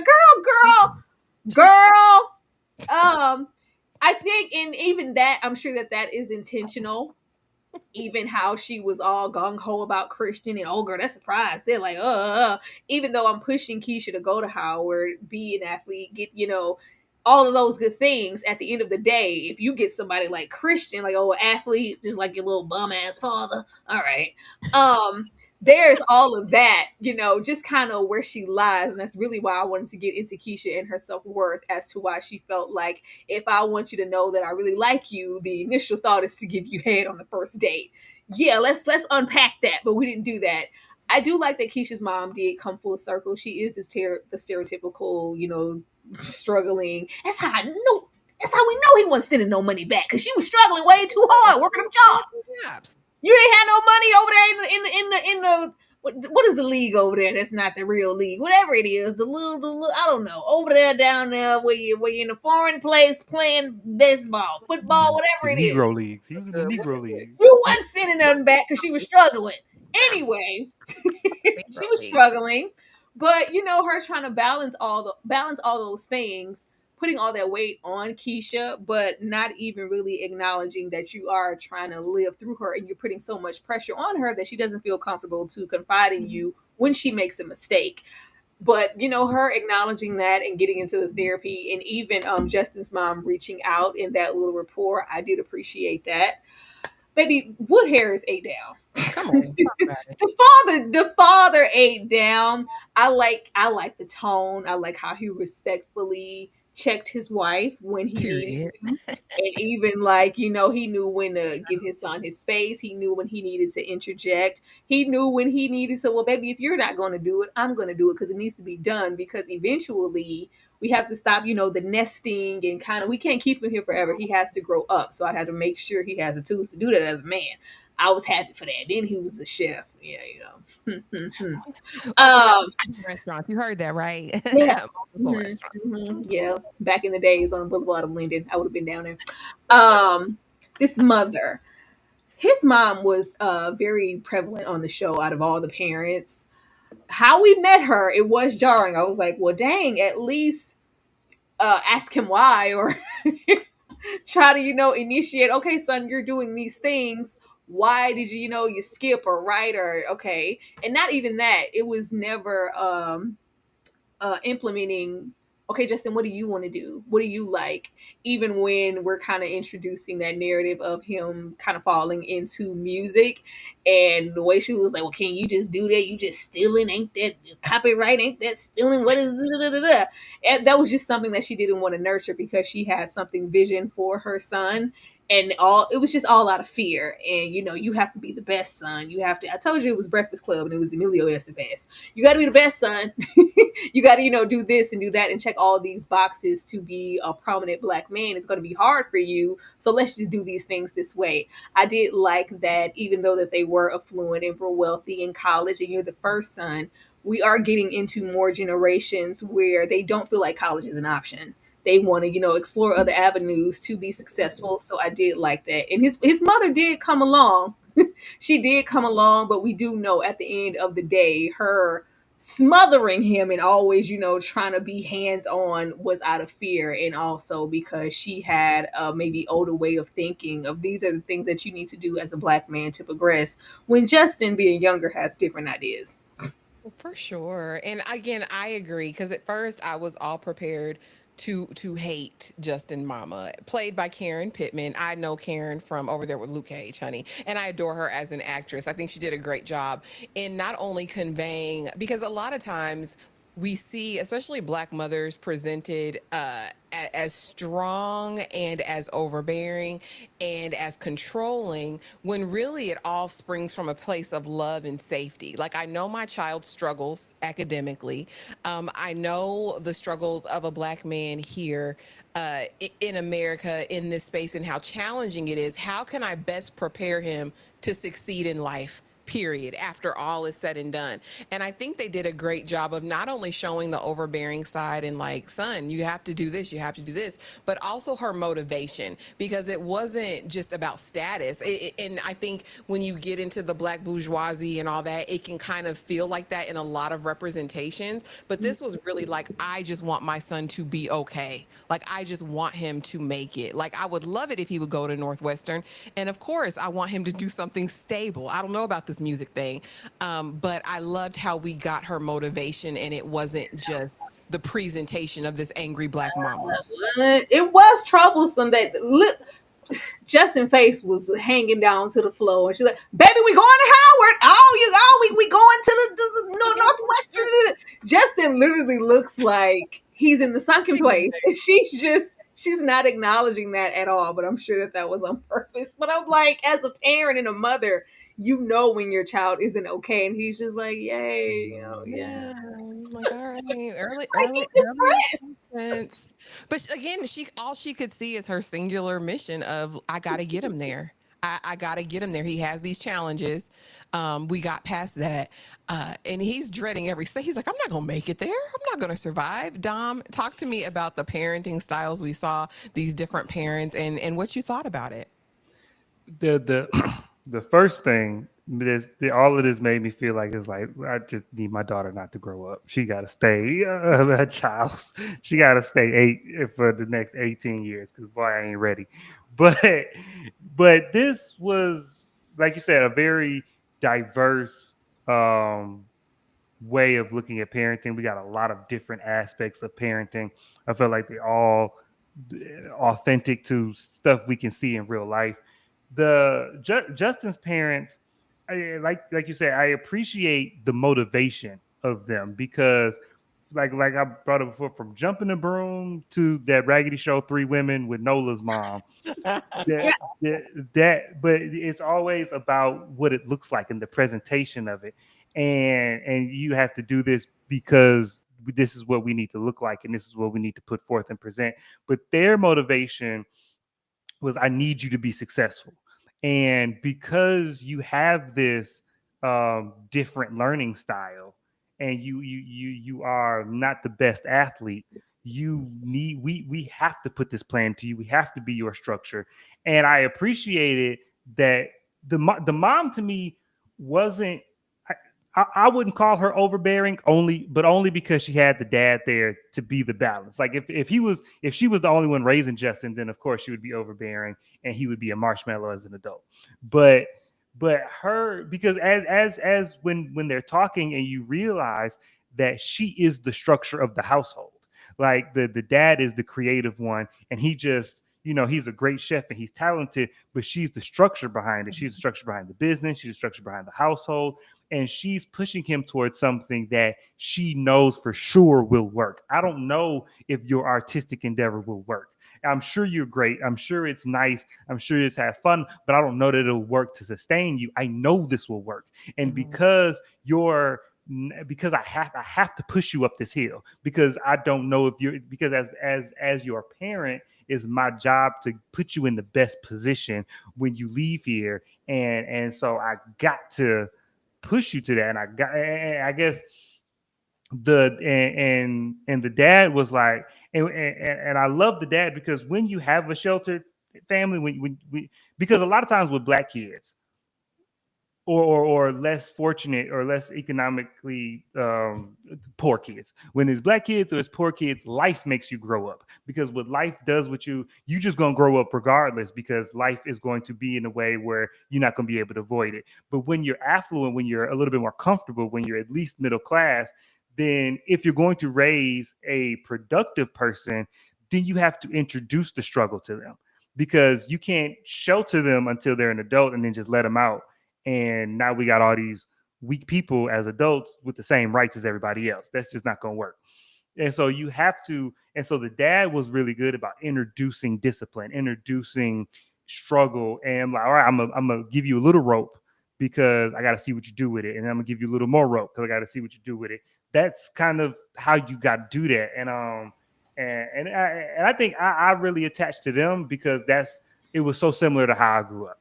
Because my dad was like, I had a little sister, and my dad was like, look, you a man, you got to figure it out. So y'all gonna go to this party, take your sister, and make sure she get home. And I'm like, I'm 16. I don't want to.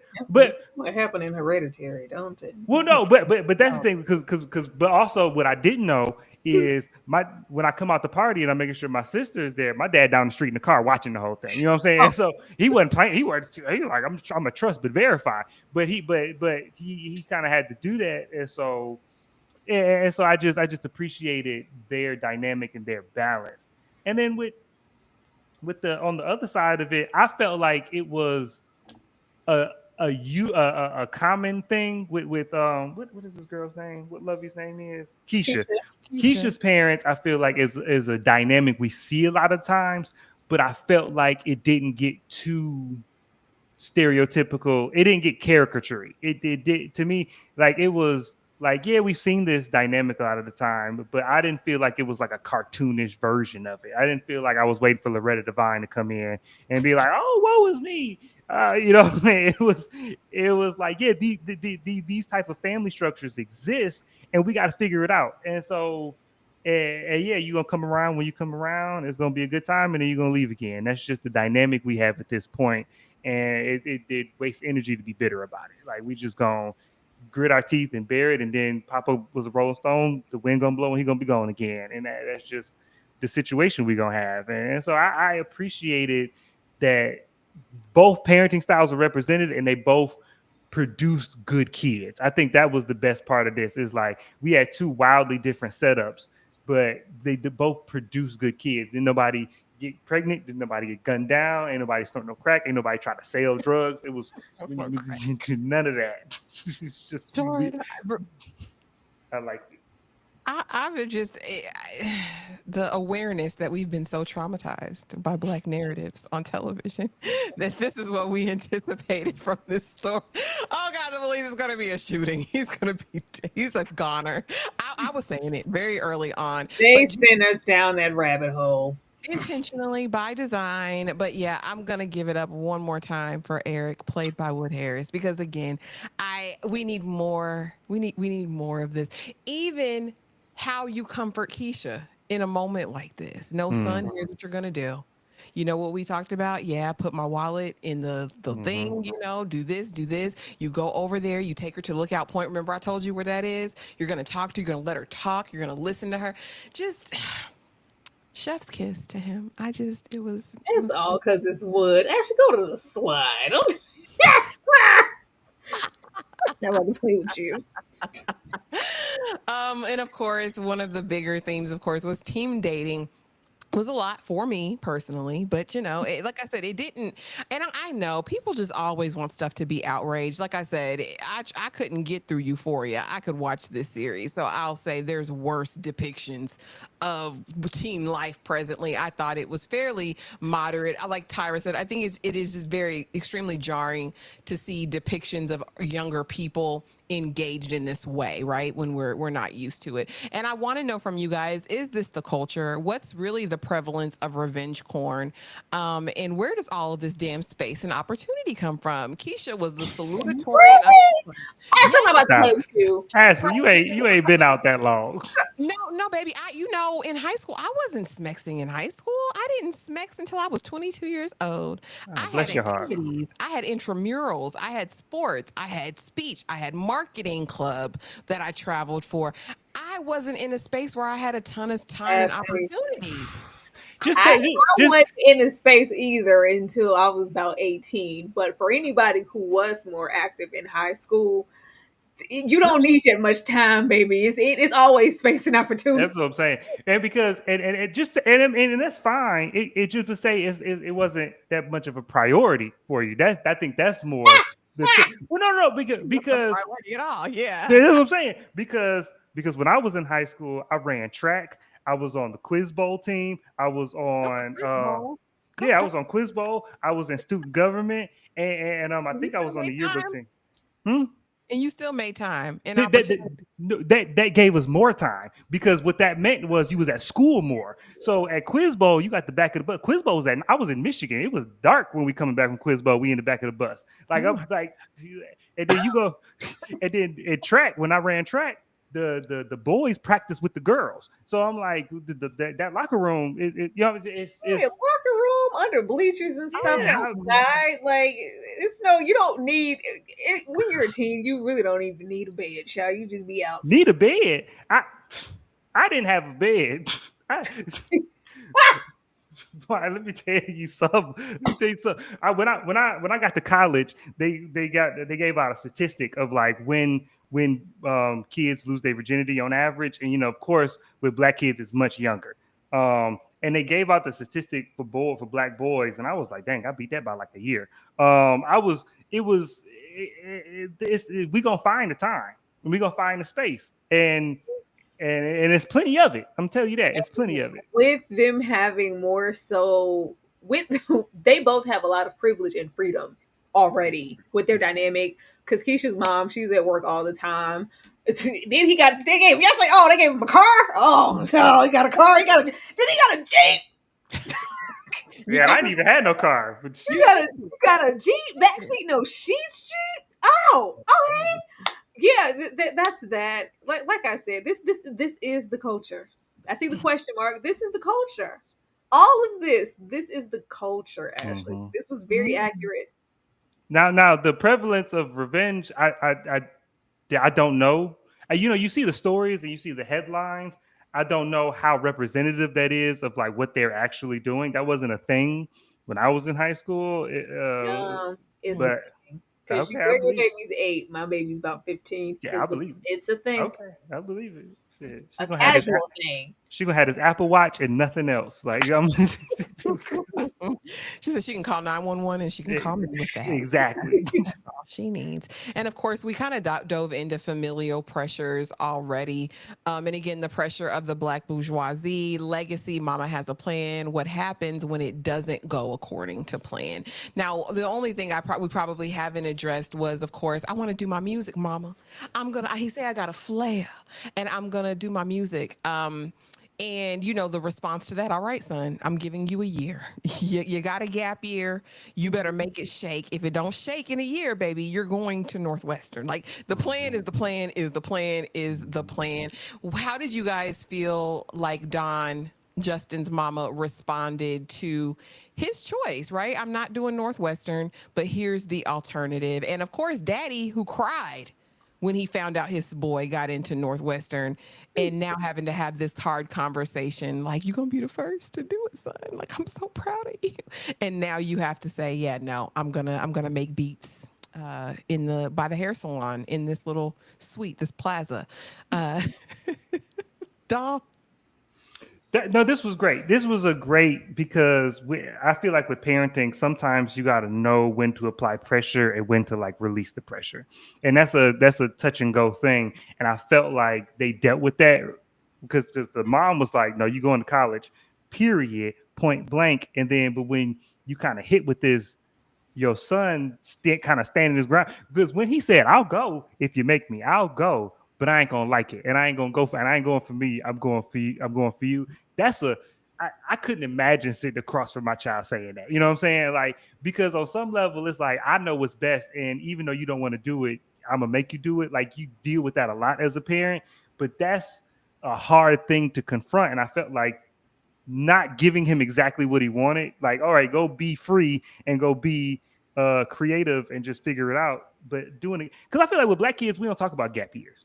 And maybe that was just me when I was growing up. My mom said, "You're going to college and you better get good grades because I ain't paying for it. You going and I ain't paying for it, so figure it out." That was how I got it. And so, so the idea of a gap year, the idea of taking time out to figure things out, is an interesting concept that I felt like at the time was only available to white kids. And so I like that this was like the happy medium that they got and it's I don't know. I liked it. It was great. I like Justin. And I had another point, but I forgot it. Tyra, maybe it'll come back. Tyra.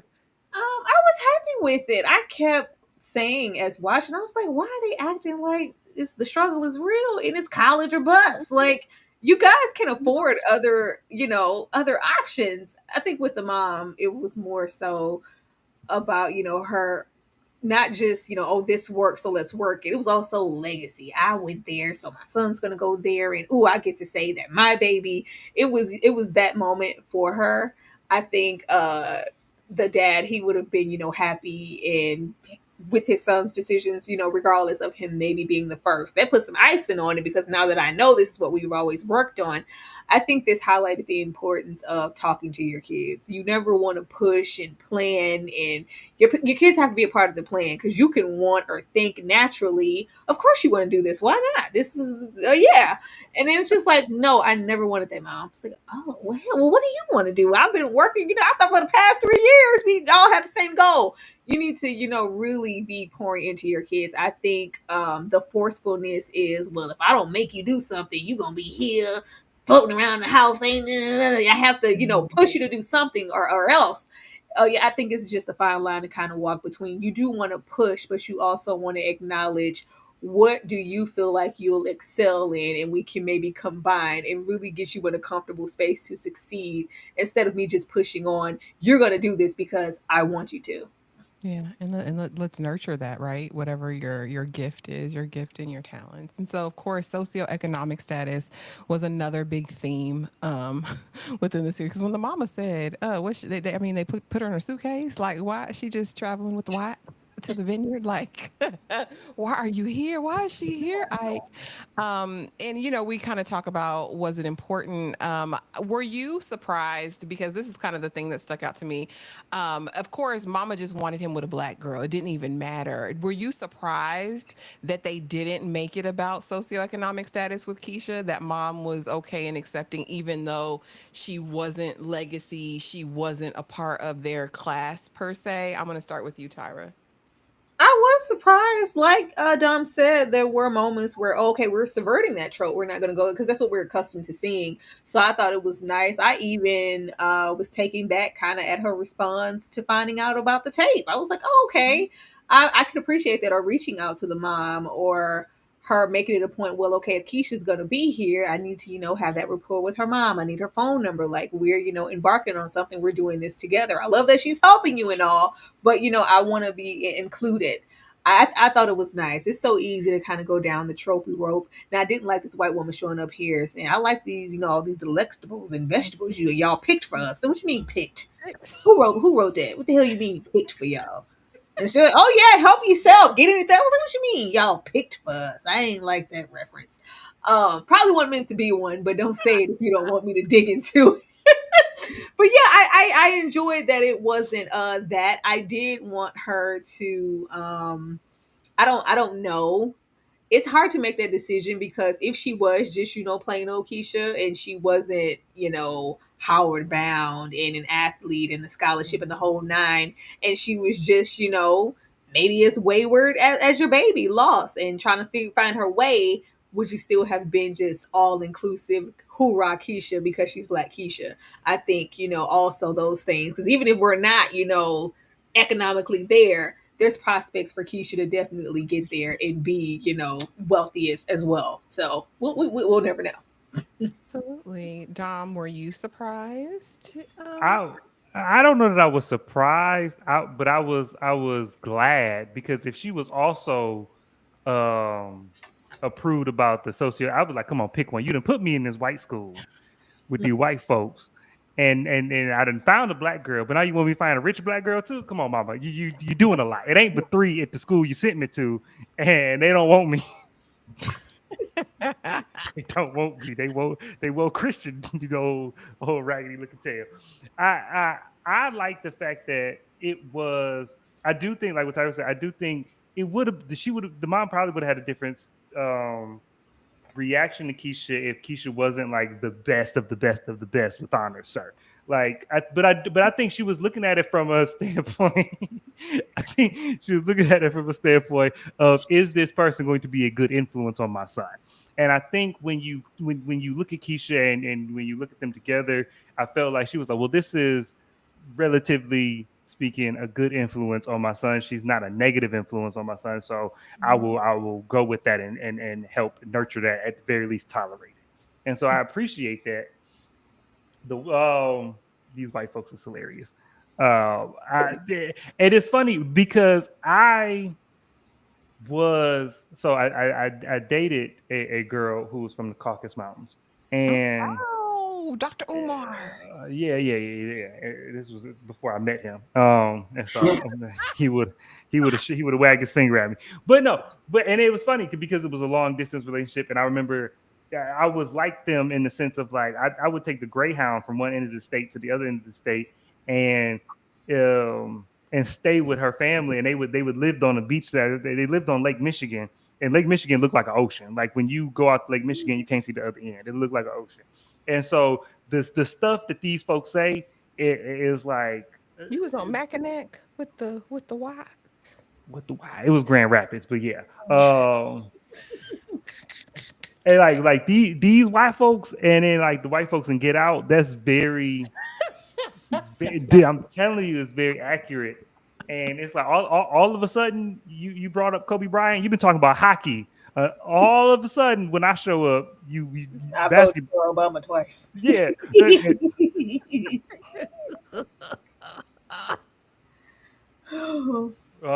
I had that told to me. So yeah, and that Jay Z is he really turned his life around. Like, okay, that man 40. Or whatever. but But I like it being. Um, I didn't have a problem. Oh, I brought up the white girl to be like I had family members who were like Justin's mom. Were Darn, yeah. like yeah, because I bring a white girl and then I'm at dinner and my aunt's just looking at me like, why don't you like your mom?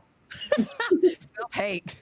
You're Hate the Immediately, and so and then the girlfriend after that is as dark as Keisha is, and so now it was like, oh, all of a sudden we like her. Wait a minute, wait a minute. wait a minute, and so so this was hilarious to me, and making it about socioeconomic status. Well, I mean, not making it about socioeconomic status. I thought was paid respect to the different aspects of the community. Like I feel like the show's been doing at this whole point, and so and that's a tired. And I'm gonna keep referencing jumping the broom because I'm like that's a tired trope, and I'm tired of it. Yeah, so I'm glad that they didn't do it. They did, and I was like, "Oh Lord, we want a Martha's Vineyard again." And I actually liked I enjoyed Chloe's parents being here and kind of seeing the similarities of just wealth period because it's going to afford anyone with it these opportunities and this lavish, and there wasn't a thing of, oh, you're, it's the blacks on the beach. It gave very much, oh, we're all just wealthy, like Mm-hmm. and that's what it is at this point. And so now finally discovering purpose, and we kind of already touched on this. Now, what scared me about Justin and what made me kind of go into like, were there underlying mental health issues, was this thing like, you're consuming me, Keisha. I want to be, I'm thinking about going to Howard with you, Keisha. I know. I was just gonna be a couple states over here. I could take the train, but you know what? I want to be up under you. I want to be in your skin, Keisha. And if you don't call me one weekend, I'm gonna be laid up in this bed just like this, unkempt, no lip chap, just looking dusty, crying into my pillow at night, thinking about you. Because Justin really did scare me. I said, is he really gonna find his path, or is he gonna be all consumed by Keisha? And finally, we do get to this point where he says, "I see it. I'm obsessed with you, my girl." Because when he said, "I want to go to Howard with you," she said, "Huh? You want to do what now?" Like Sir. the way she's like, the way I had it in my mind was, I will go to Howard and you will go to Northwestern, and I would see you on every other weekend, or a couple times a semester. But you would have your experience. That's just how I saw it. So now I'm gonna try to have to approach this and think about it other than the way. I said, Keisha, if you just don't tell this man, so you don't want me to go, Keisha, baby? No, that's not, no. And I think, his awareness finally that you're becoming my whole world. I'm obsessed with you. I need to take this time to figure out what it is that Justin wants and what Justin needs. Really brought this full circle to me. But Dom, talk to me about the mental health of it all and discovering your purpose. It didn't scare you when he said he wanted to go to Howard with Keisha? Well, no, it didn't scare me. No, that's probably the only part of this show that I anticipated accurately. Because I saw it coming from a mile away. When he skipped school, I mean, when he did the thing with the driver trainer and showed up at her school, I knew it was coming then. I was like, oh, you finna be down bad. And his friend was like, oh, your nose wide open, my boy. Like that, it's not a mental health thing. I'm so glad that I'm so happy that we're in an era of mental health and we can talk about these things openly now. But I'm also so glad that we didn't have this when I was a kid, because this is just what happens.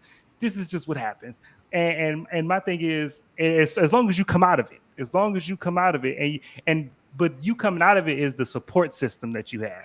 Like you need friends, you need family that cares about you. So you're in an environment where you can process this properly. That's the only thing they needed. People who go the other way with this don't have the environment and the support system to process this properly. That's all that is.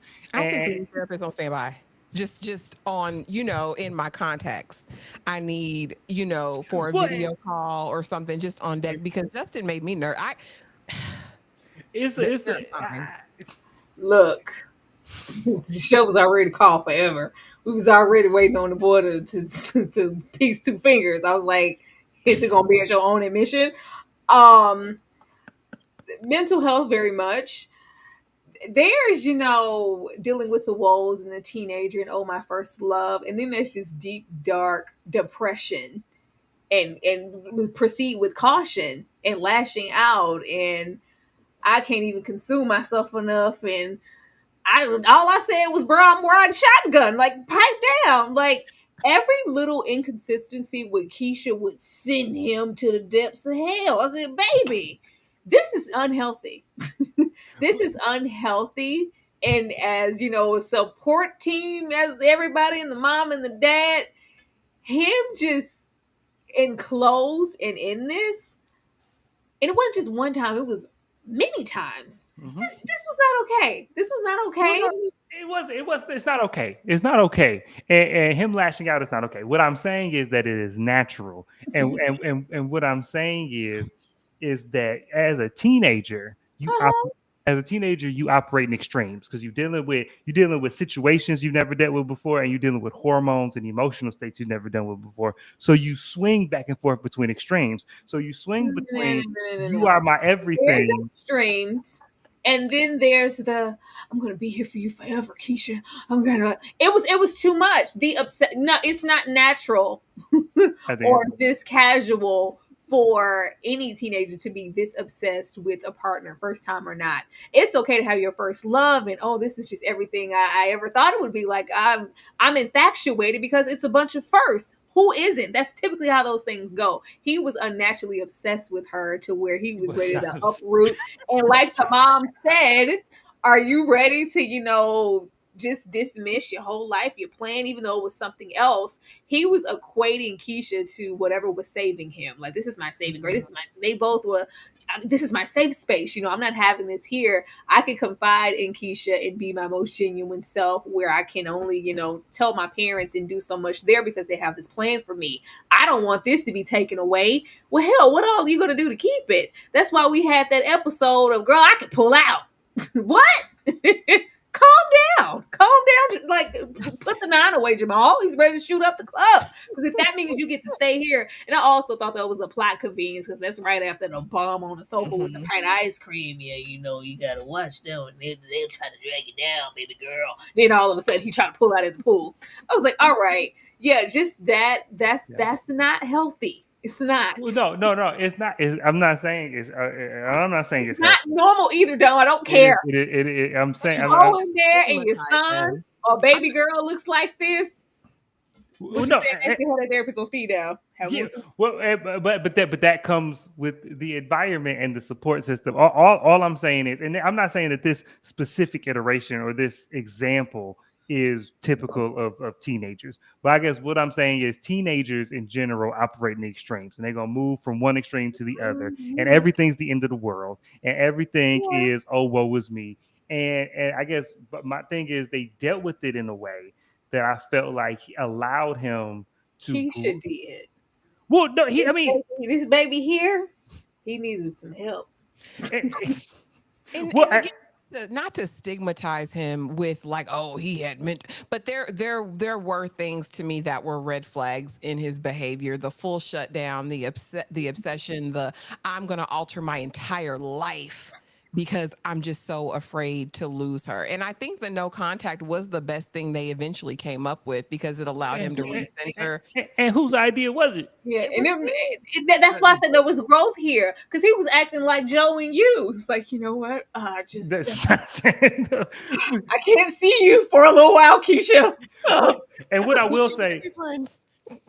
what I will say, yes, that this is basically what I'm saying. It is like, and maybe this is just a boy thing, but Maybe so. but and that's the only negative I had. Well, that's the negative I had with this situation is because I was so happy that he had a support system, and I was so happy that he had a friend because that's what's necessary is you need friends to like slap you and shake you out of your trance.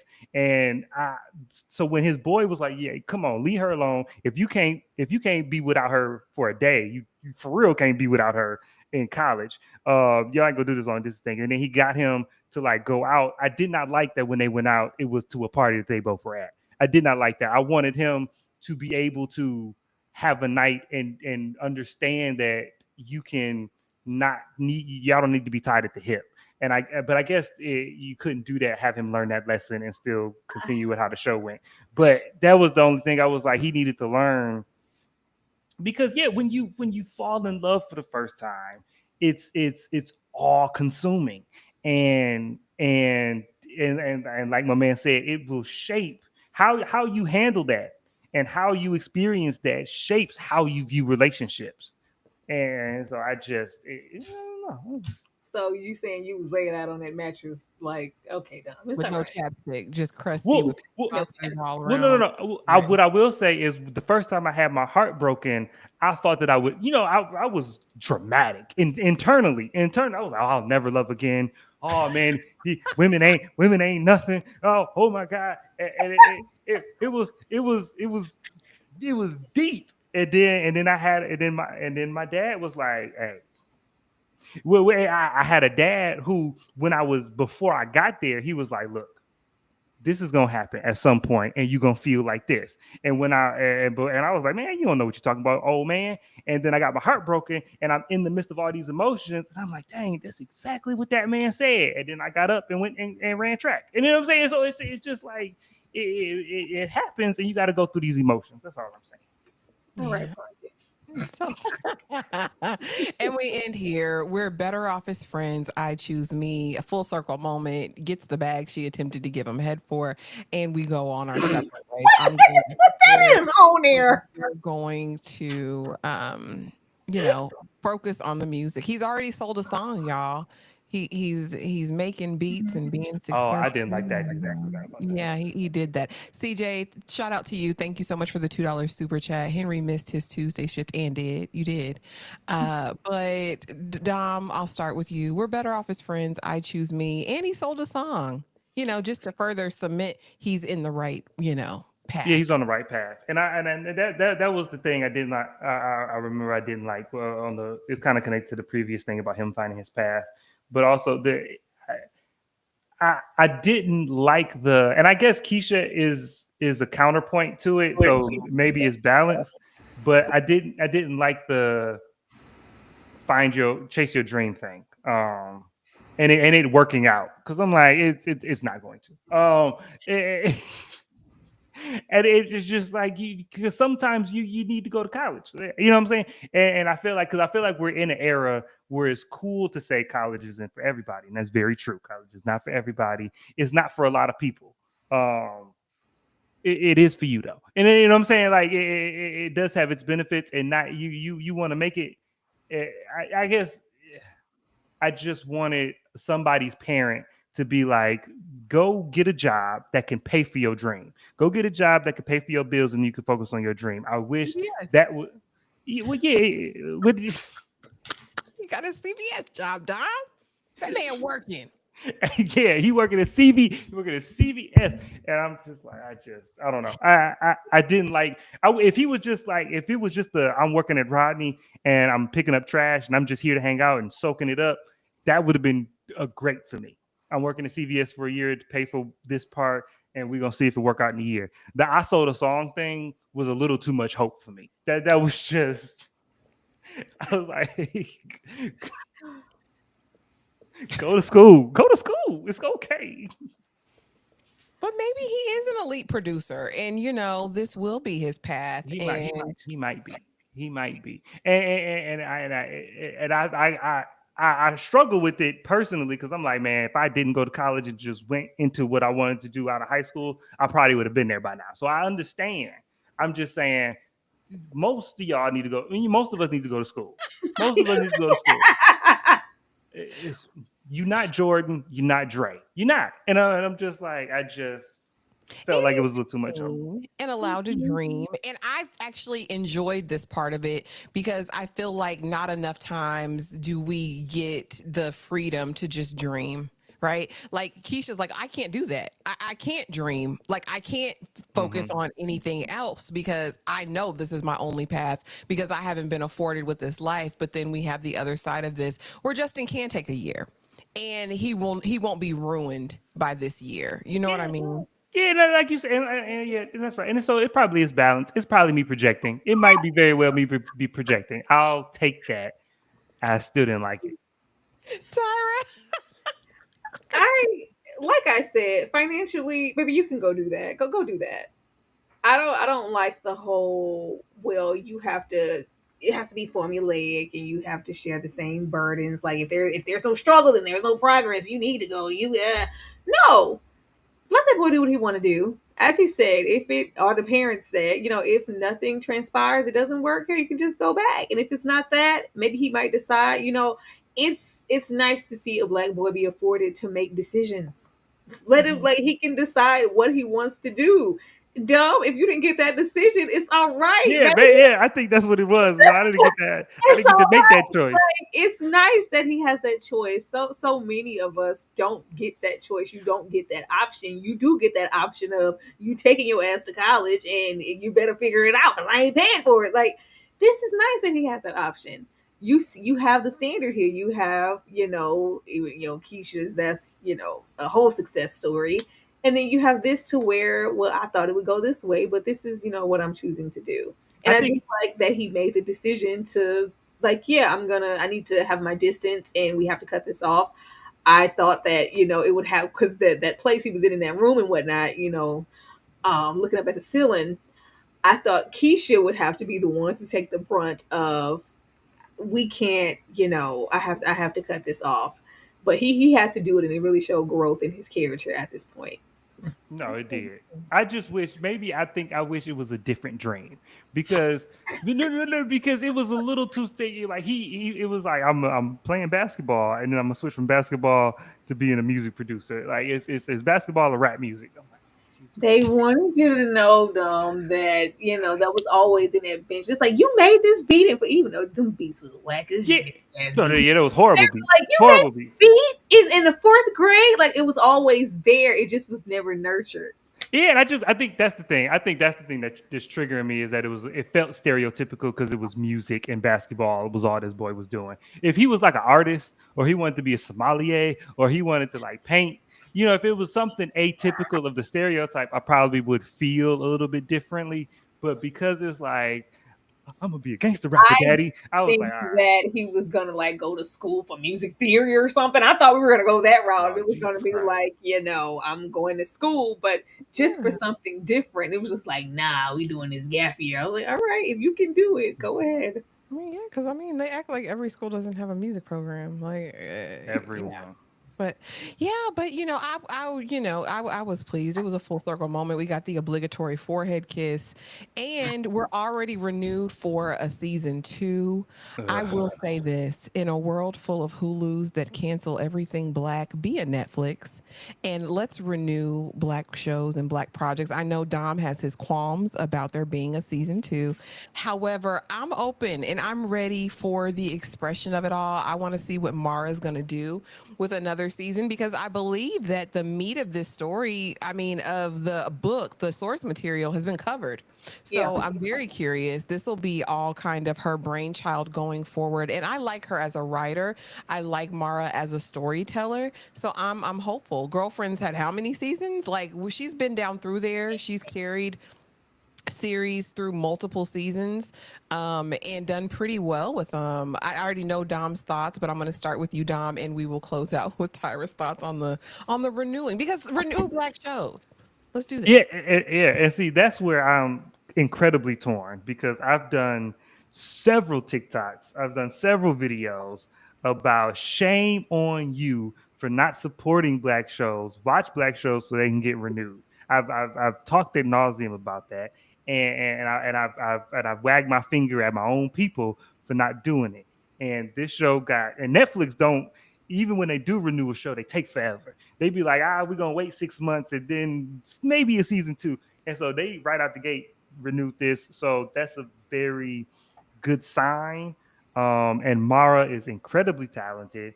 Um, and Being Mary Jane was on for like 4 seasons before War Out is Welcome. So I just I have all the faith in her. So I have to weigh my faith in her talent against this season ended. The whole thing of it felt like a limited series when I was watching it, and then it ended like I was watching the end of La La Land. And so I just felt like it was such a proper and appropriate ending that I felt like a season two continue the story could only disappoint me.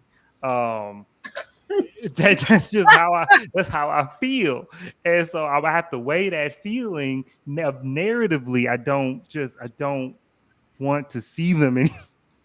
But maybe we get a new couple. You know what I Not mean? now if Maybe it's it's that time. though. If it's that, we keep Uh, it with high grease. If we Not the way them In actors was. college.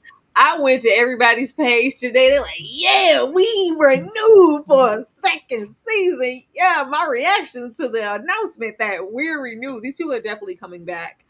Um, this was a nice little bow at the ending. I do like the themes of what we will typically see. Not everybody goes on to be high school sweethearts and we're married and we go on and we're together forever. No, sometimes your first love is just your first love and you have intentions and it's, oh, this feels so good. We're going to be together forever. But in actuality, that's not what happens. And that's just how it is. And you part ways. It's probably not this damn mature and this amicable, but that's what happens. So it was kind of perfect in that way.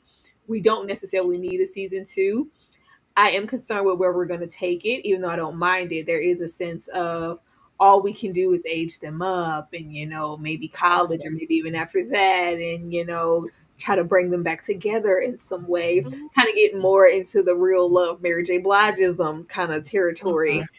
You know, I think it has potential to, kind of go over there. I am interested to know who they'll become, but I'm hoping that it still makes sense narratively with who we met here, and it's not just about getting them back together because it was always you. Like, okay, go away. Yeah, and then the surface level complaint is that the actress, what's her name, Lovey, Hmm. she looks the same age she did in Greenleaf. She looked like she shot this at the same time she shot Greenleaf, And she's and 26, 27 now. right. And so when we shoot the when we get to this second season, whenever it comes, she's gonna be knocking on 30, if not 30. But but if she still look like a teenager, Mhm. but she's gonna be doing more grown. You know what I'm saying? Like if we age them up to the point where they're closer to their real life ages, I'm not finna watch because she's. I'm sorry, she still look like Marseille, and I'm just not finna watch her. I can't let then I'm gonna be on your side, Ashley. I'm like I don't need the sex scenes to be more gratuitous. Like I don't need us doing grown stuff, and not with the baby, not with the baby. And that's the hard thing about child actors and us watching people grow up on TV. Now I don't know how Tyler skipped that because he'd be over there on Abbott, and I'd be like, "You a whole snack," maybe because we were the age that he was at the time that we Yeah, we grew up grew up with them. together, versus a Marseille who was a baby, honey. I don't know if I could but that's the risk you run being a child actor, and a lot of them have to come out the box or feel like they have to come out the box super strong, in order to change that narrative, and we all know that can lead to disaster. Lisa Bonet, but. Yeah, y'all, that was it. That was Forever on Netflix. I hope you enjoyed this live. This was a 2 hour and 35-minute live. Y'all, I've never hosted a live this long. We be I 10 by 10 and out of there. But apparently there was a lot to talk about. Any final thoughts on Forever before I give you guys the floor to let the people know what's going on in your world? Thought you did something with the blue slides. 2 hours and 35. Girl, I was like, oh, this is just gonna get us to the I was hour. just like, yeah, we're not hitting every episode. I'm gonna do these little slides and yeah, hour and a half tops. We said nope. Nope.